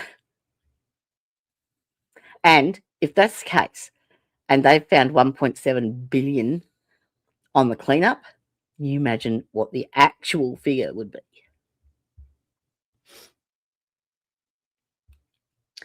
The half dozen people who spoke to the Herald leader said the company sometimes billed when a gathered crowd did not meet the requirements of a meeting, such as when clients watched movies unrelated to recovery or had informal discussions while travelling in an ARC van. Oh, let's go down to Louisa for the day. And let's claim that. Let's bill that because we talked about it. Or we're in the same vicinity anyway, so, same thing. Other times, clients played board games in lieu of group meetings. Well, the gatherings simply just didn't happen, but were billed for anyway. 3 former peer support specialists said. 3, not 1. And how many of those have been silenced? Because, yeah, you bet your damn bottom they have been. One way or t'other. When Shirley was a client at Crown, ARC's largest centre, he said it was common for a peer support specialist to sometimes walk in, ask me what I was grateful for. I would write it on a piece of paper, and then they would leave. Session over. Cheers. Tick. Shirley said, from talking with other staff members, that this was a strategy often used to submit bills for group meetings that did not occur. They've got to have some kind of feedback, yeah? Yeah. Oda Hager arrived as a client at ARC in 2015. That's this gentleman here. Okay. So he was a client, 2015. After a judge ordered him, really, to do so for carrying drugs, he ping-ponged between treatment and jail for the next few years. Does that sound familiar? Anyone? No. Dust. And landed in 2021 at Mayhill, one of ARC's centres in Louisa. During his time there, first as a client and then as a peer support specialist. Enter, aka Stacey Yates. Hager saw examples of well-run peer support groups, but said they were rare. Our peer support group was all right, just sitting in the living room and watching a movie, while group leaders sat in the office on their phones. Good job. Hager, who worked at 3 ARC centres during the span of his nearly a decade of employment, said that kinds of groups that ARC billed for were the standard and forging group notes was common. Hager's account was corroborated by an ARC client who overlapped with him. Hager said he also relayed his experience to the FBI in an interview. In my mind, it was no different than a prison system, Hager said. It was just herding cattle. Get them in, get them out, get them in, get them out.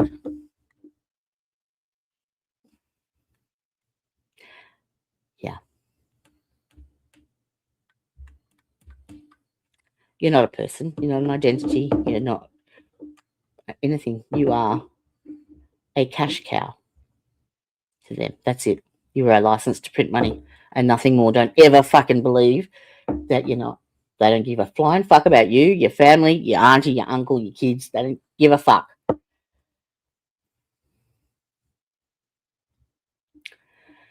Individual peer support is intended to be a check-in with a client. How are you doing? Are you having thoughts of relapse? Are you feeling good right now? At the end of the check-in, a peer support specialist sent in quotes from the client to ARC's billing department to prove the discussion took place so the company could then bill Medicaid.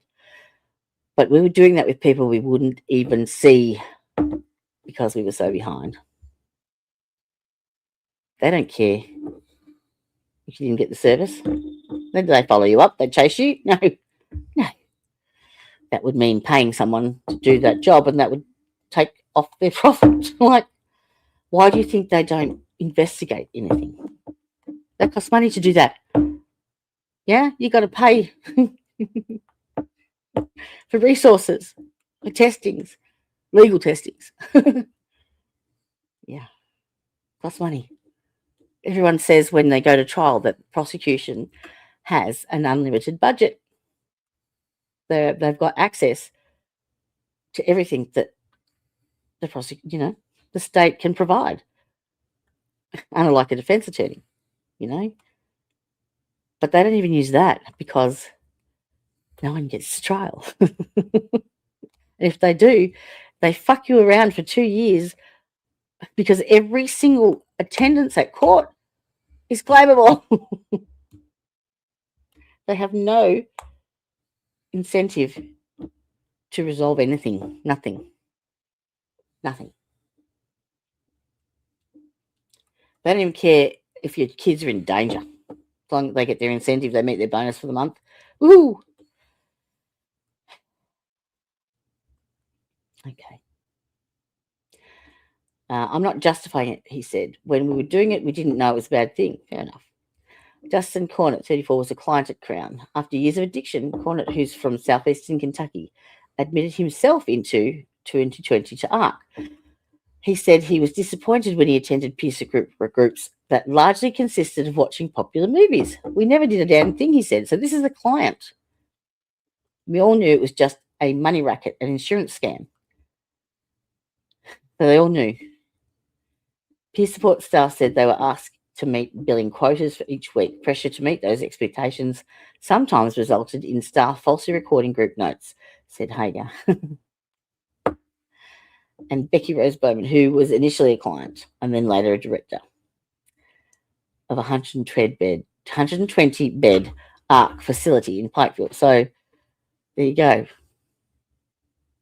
Unqualified, untrained, may have lived experience, 120 bed facility manager. There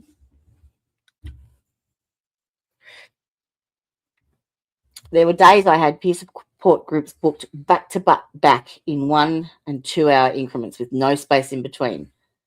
Billing was 100% their emphasis, she said. ARC supervisors above her mentioned peer group attendance and would come down on staff if their attendance was short in the notes they submitted for billing. So you were subject to, oh my Lord, you are not being shifty enough, not being shady enough.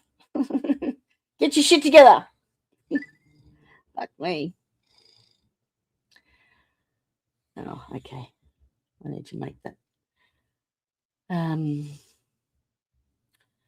In addition to denying that, ARC encouraged staff fraud, Keaton, the company spokesman, said, as he processes in place to ensure appropriate billing. When issues are identified, for example, a peer support group watching a movie rather than receiving prescribed services, corrective action is taken immediately, and those services are not billed. Crock of shit. What else did you expect them to say? Becky Rose Bowman in downtown Louisa. She and other ARC peer support staff said they were asked to meet billing quotas each week. If anyone knows Becky here, it's a lovely lady. If she would like to come and have a chat, send her my details. If we'd like to speak to her. As ARC expanded, its staffing shortage grew more dire. Lack of staff, including licensed clinicians, was one of several systemic deficiencies. So they've got all of these unqualified people and no one that's actually qualified to treat these services or these symptoms. State officials conducted multiple site visits at 3 of ARC's largest centres after a client died in 2025 at River Place. Oh dear. The probe, which lasted from August to November, was also partly triggered by separate allegations that clients did not receive timely or appropriate care. Anyone at Letcher County Jail receive timely and appropriate care, especially medical care? Yeah? Anyone? Hands up? No? No one? Didn't think so. The report did not disclose the source of these allegations. No, because that puts him in danger. That's why there is safety in numbers.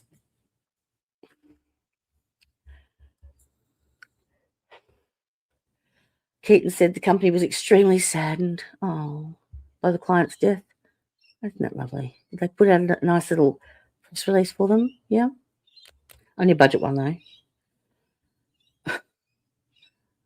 Following an internal review concluded. Let me guess. What will that conclude? No indication that the death resulted from any action or inaction on the part of ARC. Really? Surprise. But those Kentucky investigators concluded that ARC operated with an absence of qualified licensed clinical personnel, calling it a sustained over years and systemic pattern. So over long years, everywhere. Didn't do anything about it. Didn't fix it. That's a pattern. Indifference is not a defense. Keep your mouth shut. Here's your cut. In some instances, state investigators found clients were recording and reporting their own vital signs. A violation of everything. The full report obtained by the Herald Leader shows employees regularly complained to ARC supervisors and administrators with persistent concerns that a shortage of staff was putting clients' health and safety at risk. If only they would listen.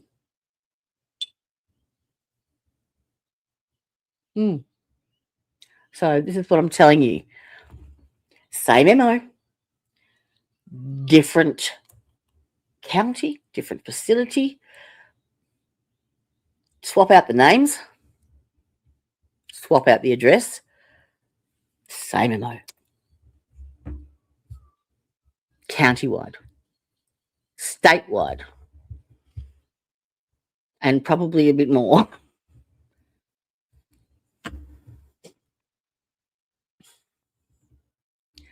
So this is what the motion that I am putting forth with Sabrina is about. It is the fact that supervisors knew. They had reports, they have evidence. I've got affidavits, I've got depositions. You can prove that the supervisors were aware the issue was happening and did nothing. That's the criteria we have to meet. That's it. And the more of those that we can get, the stronger it is. And they cannot ignore it. They'll have to come and investigate it themselves, the Department of Justice. And the Department of Justice is the one who's investigating this. So they'll be super pissed already. Let's fuel that fire, huh? Strike while the iron's hot, I say. Because it's never a time better than now, with this now coming out. ARC staff raised this issue to supervisors, according to the report, saying it feels like we were working around the clock and my life is about to become unmanageable because I don't have enough staff. Another employee, this opens the door to remuneration. Yeah. Another employee, according to the findings, implied the shortage was so dire, I'm scared to take a vacation. To help deal with the shortages, the company began sending clients to its own college.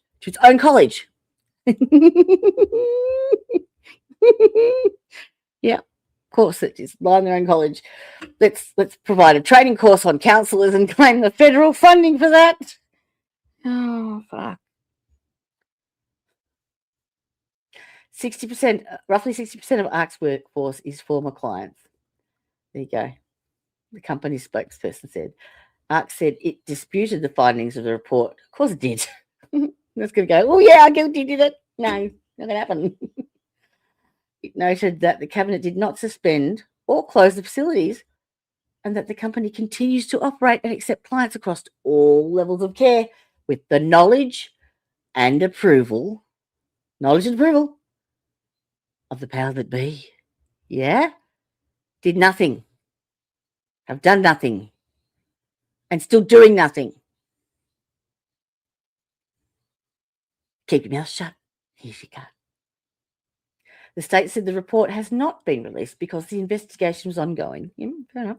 And you got to once you hit ARC, that points to the judges making the orders. So that points to the courthouse. Then that points to the judges making orders on the inmates. That points to the jail. Yeah. And the dominoes fall. Big picture, people. Big picture. People inside the company said that those newly trained staff were often used when ARC couldn't provide regular visits with licensed clinical professions. Shannon Gray, who started in ARC in 2021 and oversaw all treatment services there until early 25, said clients rarely saw psychologists and counsellors and did not receive enough treatment. Clients rarely saw psychologists and counsellors and did not receive enough treatment from the more highly trained clinicians, the ones that are trained to help treat addiction. That definition of rehabilitation, learning how to deal with addiction, just a thought. Instead, ARC relied too much on peer-led sessions billed under peer support and psychoeducation. The cash cow. From a therapeutic value, in other words, in what the client gets out of it, yeah? Too many services, too many groups, who also wrote the curriculum that Shirley and others used ventilating groups. I argued it many times, but even though I voiced concern, I still stayed there. So I'll call myself out on this. Well, good on you. Good on you. But then, you get what you think is a good job and you're secure. You've got a mortgage, you've got family, and you need the income. It's not your fault. It's that abuse of power. Yeah? The pressure to do that, it's not your fault. You shouldn't be put in that position in the first place. The state's 25 investigative report agreed with Gray, saying unlicensed employees at ARC were often asked to do jobs for which they were not qualified, such as medication oversight. This was despite the lack of licensure training and clinical competency required by state regulation. The draft DOJ settlement alleges something similar between 2018 and March 24. ARC knew or recklessly disregarded Medicaid rules by allowing unlicensed staff, practitioners that did not have professional credentials, to bill for behavioural health services that should have been provided by a therapist or professional counsellor. Is that not the ultimate definition of fraud right there? With a reckless disregard, a knowing of the situation, a knowing of the qualifications, and knowing that that wasn't going to be an optimal service provision to that person because they don't give a fuck, but they did it anyway because it has the biggest profit margin. Shelley, who had minimal training, said the company's computer billing system only allowed him to bill peer support groups under the psychoeducation code, which yielded a higher reimbursement. There you go, higher profit margin. Even if a clinician wasn't present with him when leading a group. There was never a discussion about any other code to use, just that one, adding that he didn't know at the time how lucrative the psychoeducation code was. And see, that's with an employee who isn't in the big good old boys, yeah? If you are an employee here doing that and you are part of the good old boys, you get your cut, you get your handout, you get your, here, keep your mouth shut, here's your cut, yeah? You get that bit, that's your extra income. Why would you leave? Keaton disputed this allegation, saying that while ARC did receive millions from Medicaid for peer support and psychoeducation, there was no directive. No, there was nothing written down. You're going to put that in your policies and procedures? Hell no. There are going to be signs up. If you suspect your counsellor is capitalising on your treatment, call now. Oh my Lord. So they're arguing the only answer is that you can't prove it. There's nothing in writing. Except there's a paper trail and there is a money trail. You bet your ass there is. It's federal funds. You're in the shit. And that's the technical term. Legislators step in. Okay, so today Robinson's grand vision has begun to unravel. Oh, poor man. Poor Tom. I wonder how Andy's sleeping at night now. That's all right. He can go to that clinic and get whatever he likes. That pop-up clinic that just opened around the corner. In 2024, the 7 managed care organisations in Kentucky raised alarms in a letter to the state's Health and Welfare Agency. Oh, citing high costs and poor outcomes. Not good for rehab. That year, Republicans in the Kentucky General Assembly acted. Did they? Reducing the amount Medicaid would pay. So they only just reduced the amount of profit. They didn't stop the actual fraud. Yeah? Yeah? Oh, shit, we better cut our profit. We better, tighten the belts, lads, just for a couple of years. Let the dust settle. Yeah, let the heat die down. We'll put it back up again after.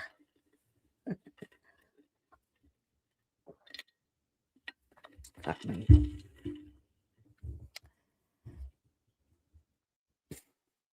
In March of this year, Kentucky lawmaker introduced a bill that outlawed billing for psychoeducation. Good for you. The legislature delivered the bill to Bashir's desk in late March. It's still awaiting decision.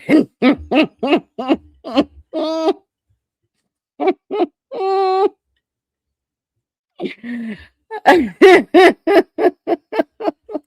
don't know. I thought any different. Oh, fuck me. You can't write this shit.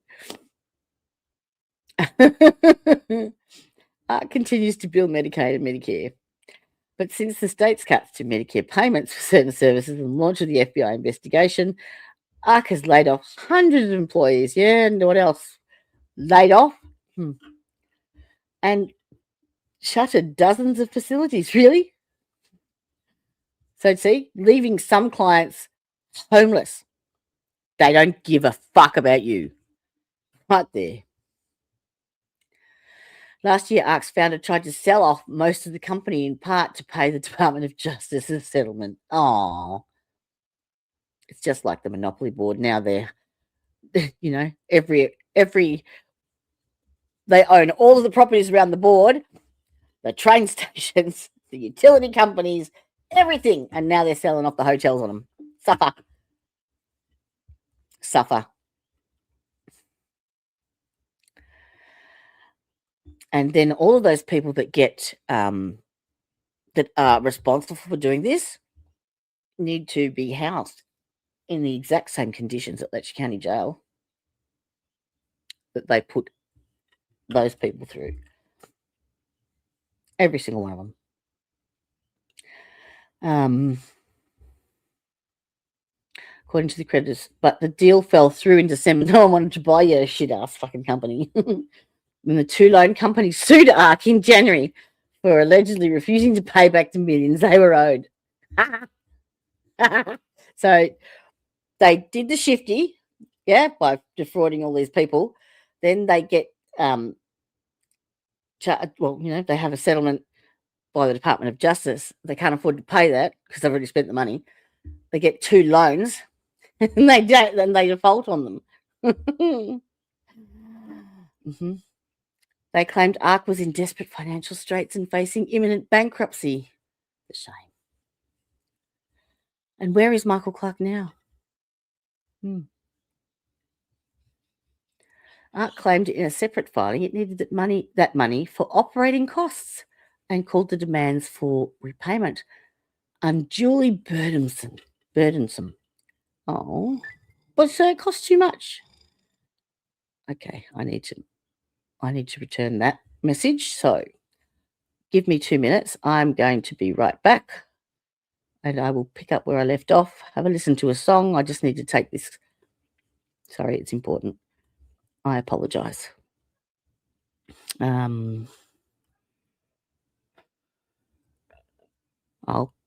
put this one on for now. I'll be back in 2 shakes. Sorry.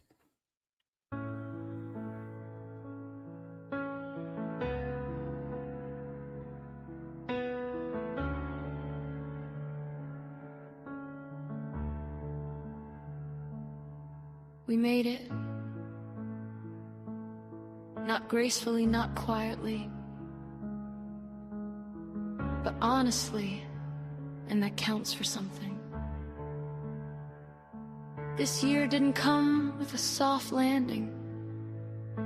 It came with nights we cried ourselves to sleep, mornings we got up anyway, and battles nobody clapped for.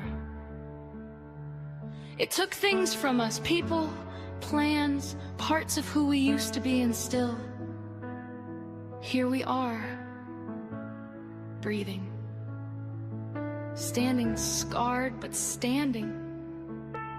If you're reading this, you survived a year that tried to break you. You carried grief, disappointment, fear, and exhaustion like bricks in your pockets, and you kept walking.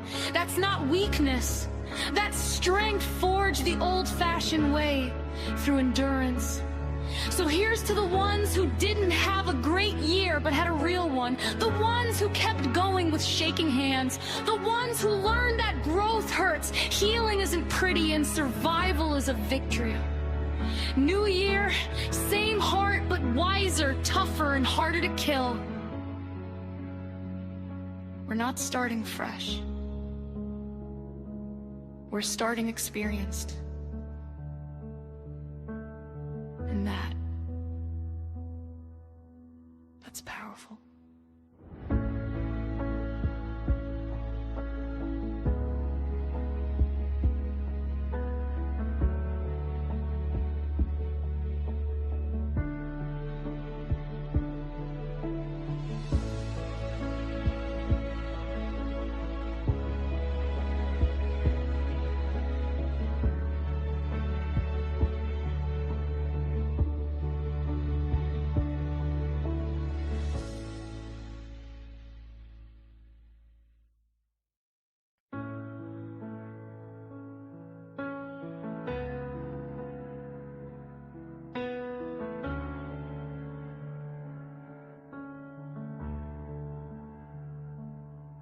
We made it.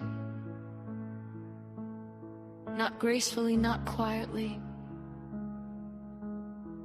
but honestly, and that counts for something. This year didn't come with a soft landing. It came with nights we cried ourselves to sleep. Mornings we got up anyway, and battles nobody clapped for. It took things from us, people, plans, parts of who we used to be, and still, here we are, breathing. Standing scarred, but standing. If you're reading this, you survived a year that tried to break you. You carried grief, disappointment, fear, and exhaustion like bricks in your pockets, and you kept walking. That's not weakness. That's strength forged the old-fashioned way, through endurance. So here's to the ones who didn't have a great year but had a real one. The ones who kept going with shaking hands. The ones who learned that growth hurts, healing isn't pretty, and survival is a victory. New year, same heart but wiser, tougher, and harder to kill. We're not starting fresh. We're starting experienced. That's power. And that's powerful. How good's that? That is courtesy of Miss Brandy. She wrote that. I just put music to it. Anywho, sorry about that. Back. All good. Let's go through some of these comments. Lordy me. Mother, you need to send me an email. Get my number from Brett or Tyre.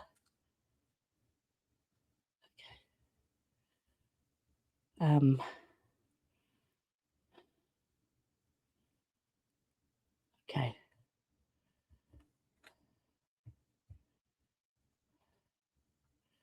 All right, let's go back. Yeah, you need to put all this, Darling, in because I can't save it off the chat. So, and anybody can read this. So don't. I would keep your cards close to your chest just in case, there's people that will use this in the wrong way. Does that make sense? I'd hate to see that happen. But as I said, if you're interested, you can absolutely come and have your say. You can have the stage, knock yourself out. You just need to let me know. That's it. Where are we? I love you, Jodie. You can get back. What? The US mail is corrupt here. I'm sure everything is dull. I'd never been in trouble in my life. Same as Brandy. Yep. Exactly the same. And yet she's paying because she's guilty of guilty by association. That's all it is. She's a threat to them and their profit margins. So they can't get to her. They will attack her children and her grandchildren. Where is it? Well, see, this is where Brett comes in. I believe that he can find out who these people are. Yeah, the hackers, because that's his specialty. So he can trace them back to the source. And yeah. So they're screwed.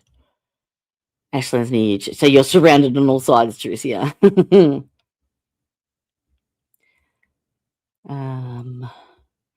Well, I have a WhatsApp account. I have what's it called? What the hell is it called? Hang on. It's like a secure messaging app. Where is it? So it's so secure I can't even find it. It's fucking called. Come on, brain. There, what's that? Signal. So Signal is supposed to be an encrypted messaging system. Apparently, Messenger is too, but I don't know. And I've got WhatsApp as well. So they're all linked to my mobile phone, which I'm not putting up on the air. All right, I'll try and find it. You posted the news. I checked. Yes, I've sent it all to the girls. All know, sweetheart. They are most definitely aware. They just got a few personal. They said that the heat's been turned up last week. Another wave of heat basically, and fuckery. So they're just putting out fires at the minute. So just bear with them. Teresa, you don't know how to get in touch with her either.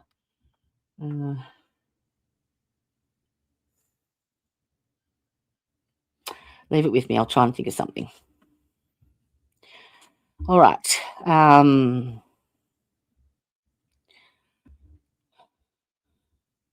Jumping off my phone for the night. All right, Jen. Catch you next time, love. Thanks for coming.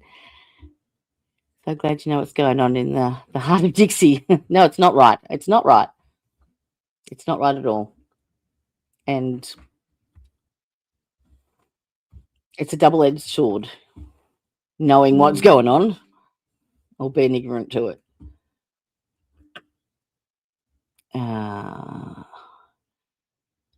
And what I will say is the good thing is that I am over here in Australia. You know, I'm far from their physical reach, and the worst they can do is shut down my internet or my email address or my YouTube channel. Whoopsie. I'll just start another one, you know. No biggie. It's not like I make money at all. Right.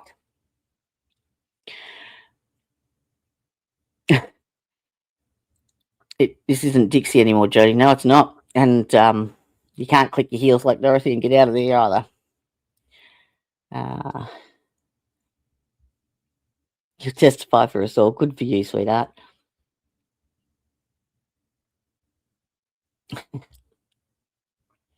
Send this thread with your motion to Washington for me. I will be once I've finished the motion and we've settled it all, like the actual wording and everything that Sabrina's happy with, because it's got to come off the back of her, because she's the connection. She's the connection between.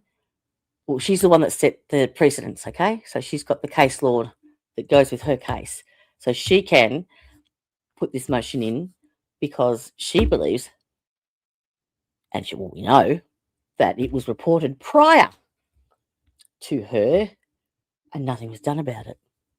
And then if we stack that with other people that have complained and nothing was done about it, that's all we need to do. Simple as that. And you can do it anonymously as well. But I will, once I've got that wording and everything is sorted, I will do a specific stream instructing it what needs to be done, and it'll be completely your decision. The information is provided. You do with it what you will. Okay? But it will be very clearly instructed on what to do, how to do, or if you want to do it anonymously, that will have those instructions as well. So you can do with it what you shall. Now, we've been going for just over 2 hours. So the rest of this is pretty much the same. You know, you've got the gist of how they're doing it and why, and that the feds are onto it. So now what's this one? This is, okay, that's that document. Okay, we don't need that. We've done that. Next one is, it's the same one. What's that? All right, this is sent to me today. So let's have a listen to this one. Not really sure what it is, but have a look. Former Louisa prosecutor Tim Robinson felt called by God to open the doors of a healthcare ministry. Over the next decade, addiction recovery care became the largest rehab in Kentucky, earning the praise of Republicans and Democrats alike. But ARC's growth was fueled in part by billing practices that federal prosecutors and former... Are you kidding me? This is the Herald Leader describing what that entire article just said. I could have played.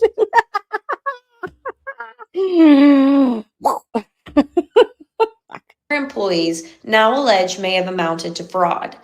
I'm Taylor Six, crime and courts reporter for the Lexington Herald Leader, and over the past 6 months, Alex Acquisto and I have worked on an investigation with ProPublica. Contact her. Contact her. Subscribe to the Herald Leader. Contact her. Yep, and let them investigate into ARC's alleged fraudulent practices. ProPublica and the Herald Leader interviewed 6 people affiliated with the company over the last 6 years, including former staff members, clients, and some who came for treatment and were later hired on. They shared publicly for the first time how they came to ARC seeking help for addiction, but became reluctant participants in the company's alleged billing scheme. Part of the fraud, 3 of them said, was committed at the explicit urging of supervisors who told them they were under pressure to meet billing targets set by ARC leaders, a circumstance exacerbated by a persistent lack of qualified staff, they said. Their accounts are supported by other clients and referred to in an unsigned draft settlement agreement between ARC, the state of Kentucky, and the Department of Justice. Wow. Well, we know where that's going because I will share that and put that in my community posts on YouTube. Oh my Lord. I can't believe I could have just played that 5-minute snippet. Yep. Yes, I can. Tricia, stop laughing. I can see you now. Now where am I going? Defense rest. Why can't I get rid of that? Go away.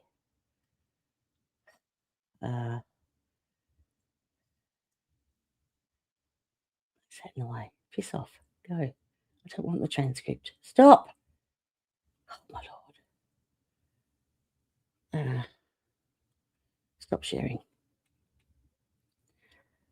Go away. Thank you. My channel. Post on community. There we go.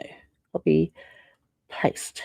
There you go. The link to that short is, if you look at my channel, the top menu where it says posts, it's in there. Okay. I'll also put, this is the one I wanted to show you all. So this is the Department of Justice. Okay. And they are seeking assistance and information about ARC.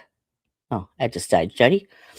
Okay. So this is the official site. And so if we go back one, I'll show you that it is the FBI. Okay. This is their site. Oops. Go back. And this is the form linked to it. All right. So when you go onto there, the link is what I've put at the top of the channel, the top of the chat, very top. It's pinned there, that link. It's also in the description box for those watching on replay.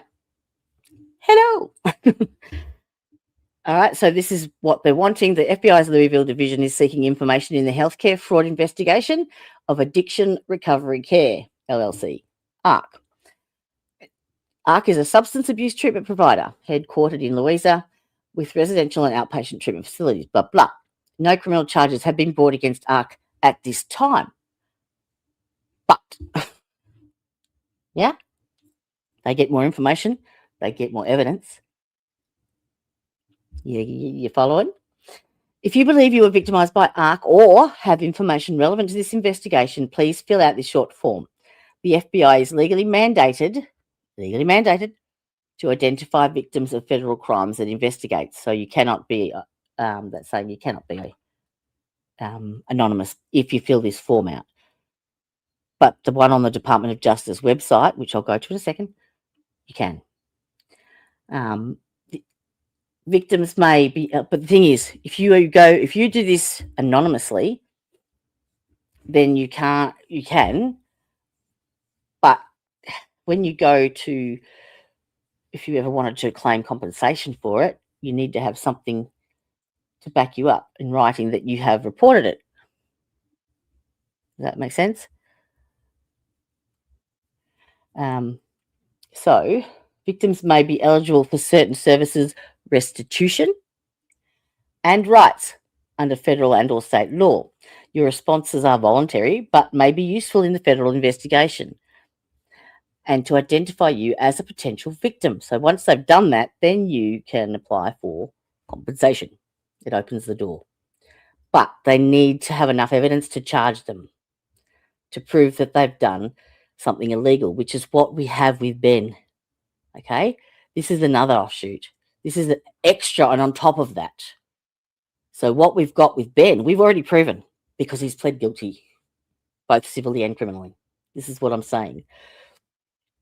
Charges have been laid and he has been found guilty or pled guilty and he has served time. It is now case law, precedents. Based on the responses provided, you may be contacted by the FBI and asked to provide additional information. All identities of victims will be kept confidential, so they won't spread them out to anybody else. So this is the, you click that, that gives you all the information that you know. So for victim compensation and assistance, okay? Follow the prompts, choose your state and follow the details, okay?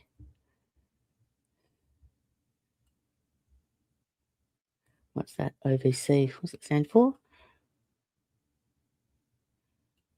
Victims, Office for Victims of Crime, okay, OVC. And believe you me, you are all victims of this crime, all of you, anyone who's got anything to do with it. You are victims of this crime because they have stated that there is evidence that they are putting, because of their lack of training and educated, qualified staff, the clients are at risk of harm. There you go. That's documented. You're a victim. Right there. All right, let's go back one. There's also, you scroll down a bit further and that's got all your information. What are the questions? Were you a patient at an ARC facility between January 1st, 29 and present? Yes, no. If you proceed to question 2, proceed to question 2. If no, proceed to 6. So let's say yes. Provide the dates of your treatment and keep it simple and the names or locations of the facilities. So, okay, 5th of May, ARC Louisa, rehabilitation. Yeah, how long? Next one, if there's more. Keep it point form because they ain't going to read essays. They don't want to hear how you got there, why you got there, how you were done wrong, just the basic facts. If they then find them to be credible, you can tell that to them in an interview after that. But this is the first step of telling your tale, if that makes sense. If have you made a report about ARC previously? Because that then proves that they knew and did nothing. That's the point. Indifference or ignorance is not a defence. Do you have any other information that may be pertinent to this investigation? Were you an employee of ARC in that time? Please list any medical procedures, exams, or services at ARC that you believe were not medically necessary. Oh, wow. Okay. Well, that opens up a big one. Oh, I didn't read that bit. Okay. What about all those kids that were sent from drug court to get all their wisdom teeth taken out in bulk, buses of them? What's in their wisdom teeth? Stem cells. Mhm. If you have made a report about ARC previously, please identify the person or entity you contacted. They are trying to find out that if you reported it to a supervisor or someone higher up, so that they can establish that it was someone in power or someone that could have done something but didn't. Do you have any other information that may be pertinent to this investigation? So, and then click "You're not a robot" and send. That's it.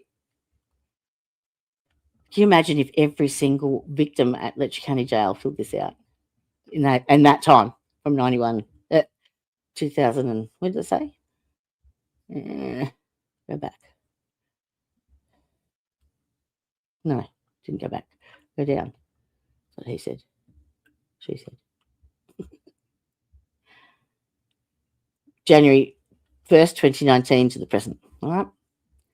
Imagine if every one of those people threw that jail. Okay. Now, this last one. Oh.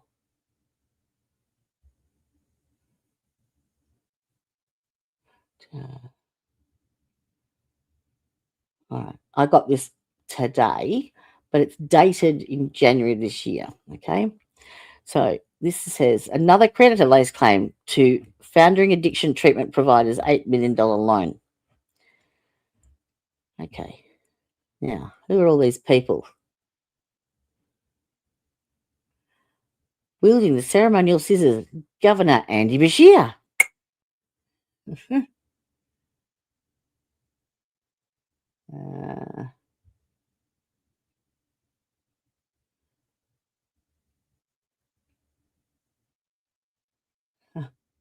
That's Andy there. Helps cut the ribbon on the Yellow Banks Recovery Centre at Owensboro. Bashir is flanked by Tim Robinson. Yeah?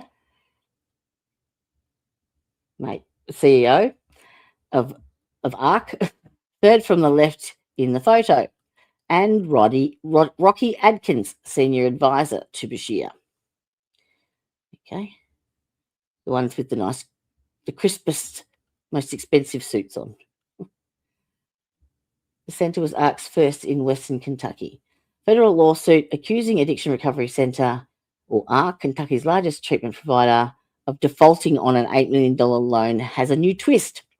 2.5 weeks after Angelica Capital Trust sued the embattled provider, accusing ARC of refusing to pay the $8 million, a second company is seeking to join the case. Okay, well, we actually covered that in the first one because it did say two different companies. So that's further evidence that two people or two companies have been fucked over by them. Contempt of court. Ooh. Owners ordered to appear at contempt of court hearing. Yeah, see, that's that circle I was saying on the overview. ARC Kentucky's drug treatment is facing mounting legal troubles, dear. Federal judge has ordered ARC and its owners, Tim and Lila Robinson, to appear at a hearing Thursday in federal court in New York to show why they should not be held in contempt of court for spending assets the court had ordered ARC to freeze. Ooh. Okay. US Judge George B. Daniels also ordered the Robinsons and ARC's in-house lawyer Jessica Burke to appear for a deposition or questioning under oath by Angelica's lawyers. ARC is wrongfully withholding this money because it is in desperate straits, said Angelica's lawsuit. ARC, in response to the initial lawsuit, did not reference the fraud allegations or the proposed settlement with the US Justice Department. Oh. But asked the court not to freeze its assets. Please, sir, don't. Saying that would disrupt the crucial healthcare services. Crucial healthcare by uneducated, unqualified, and unnecessary services, but crucial. We just love our patients. Yeah. Yep. No one's buying that shit anymore, love. No one.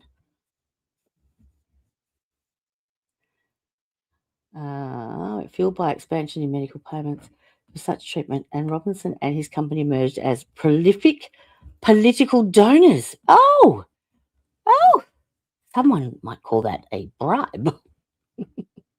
Yeah. Prolific. Oh, who'd they give it to? Bashir. No. Isn't that nice? See how this all goes around in a circle and ends up back in the same place it started.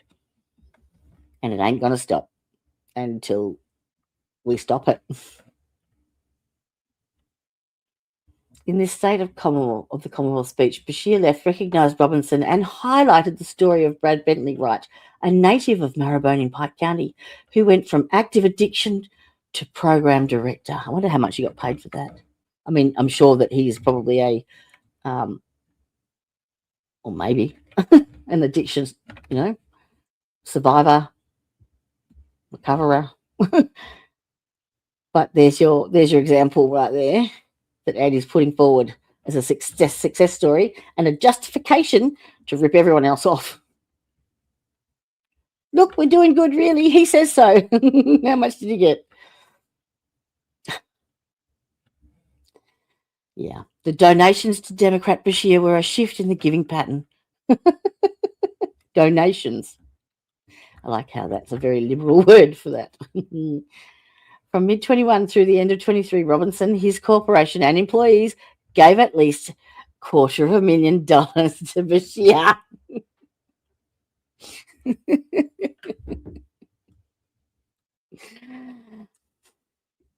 You've got to be a dickhead if you can't see this, really. Like, for shiz. I'm way over here, not even anywhere near it, and it's like neon. Robinson, the Lantern's analysis shows that including money contributed to Bashir's committees, that's called funneling funds. Robinson, his corporations and employees have made at least $570,000 in political contributions over the past decade, as his for-profit company grew from a single halfway house to about 1,800 residential beds. You paid for that. You didn't know it, but you did. And keeping going in that, if you're still in that cycle right now, you're paying for the next person to join, pretty much, because the cycle won't stop. Look at those faces. Just remember those faces, okay? In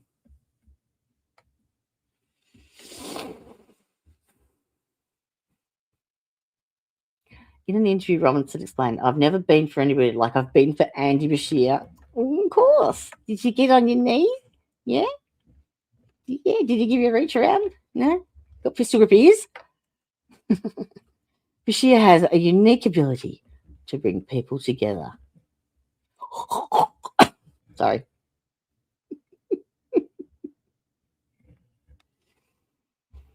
Yeah. Political agenda. And this is why I hate politics. The remaining 90,000 came in scores of mostly small contributions. Yeah, I'm sure. Pass the hat round. Yeah.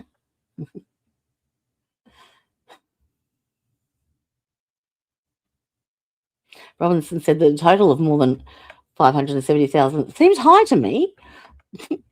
But he added, whatever the record is, the record is. Really? You mean they never falsified anything? And that's probably a third of what they actually got, truth be told. Robinson, a recovering alcoholic who grew up poor. All right. Oh.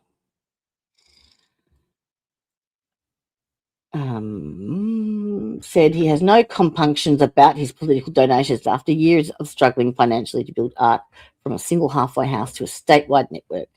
You didn't build it, mate. Okay.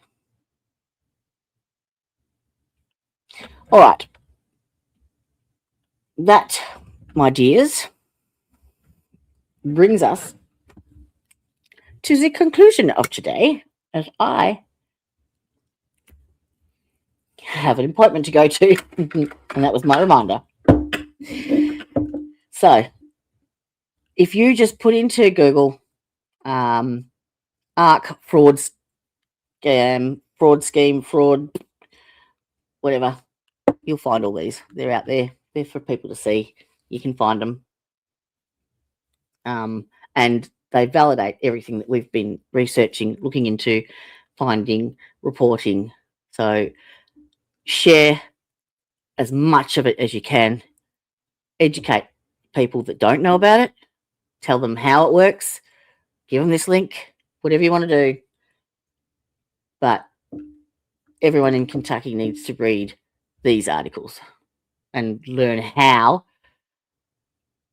they do what they do. Okay? I wish you all the best of luck.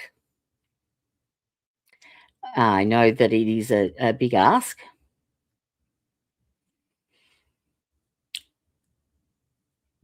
But I don't see any other real options. The only way to get them to change anything is to face them head on. And if we do it together, once there's attention on it, like there is now, and we strike while the iron's hot, and the department gets flooded with thousands of, reports of this, and this, they're screwed. Like I said, you outnumber them 10-1. United, what is it? United we stand, divided we fall. But there is more coming. We've got lots of stuff in the pipelines coming up very quickly in the next couple of weeks. So stay tuned. Click that notification bell to all so that you get notified every time we go live. Sometimes it's just, spur of the moment because we've heard something, found something, whatever. So thank you again for joining us. On your way out, if you could click that like button, that would be absolutely amazing. And if you enjoyed today's stream, click on that subscribe button. It costs nothing and it really, really helps. It helps get us out to a bigger audience and share it. You get into the algorithm and, yeah, the more people that we can get it to, the more people that can act on it, the more chance we have of change. All right. All right. So if you can't be good at it, be nice to your mum because she loves you. And hasta la vista, bitches. Until next time, bye.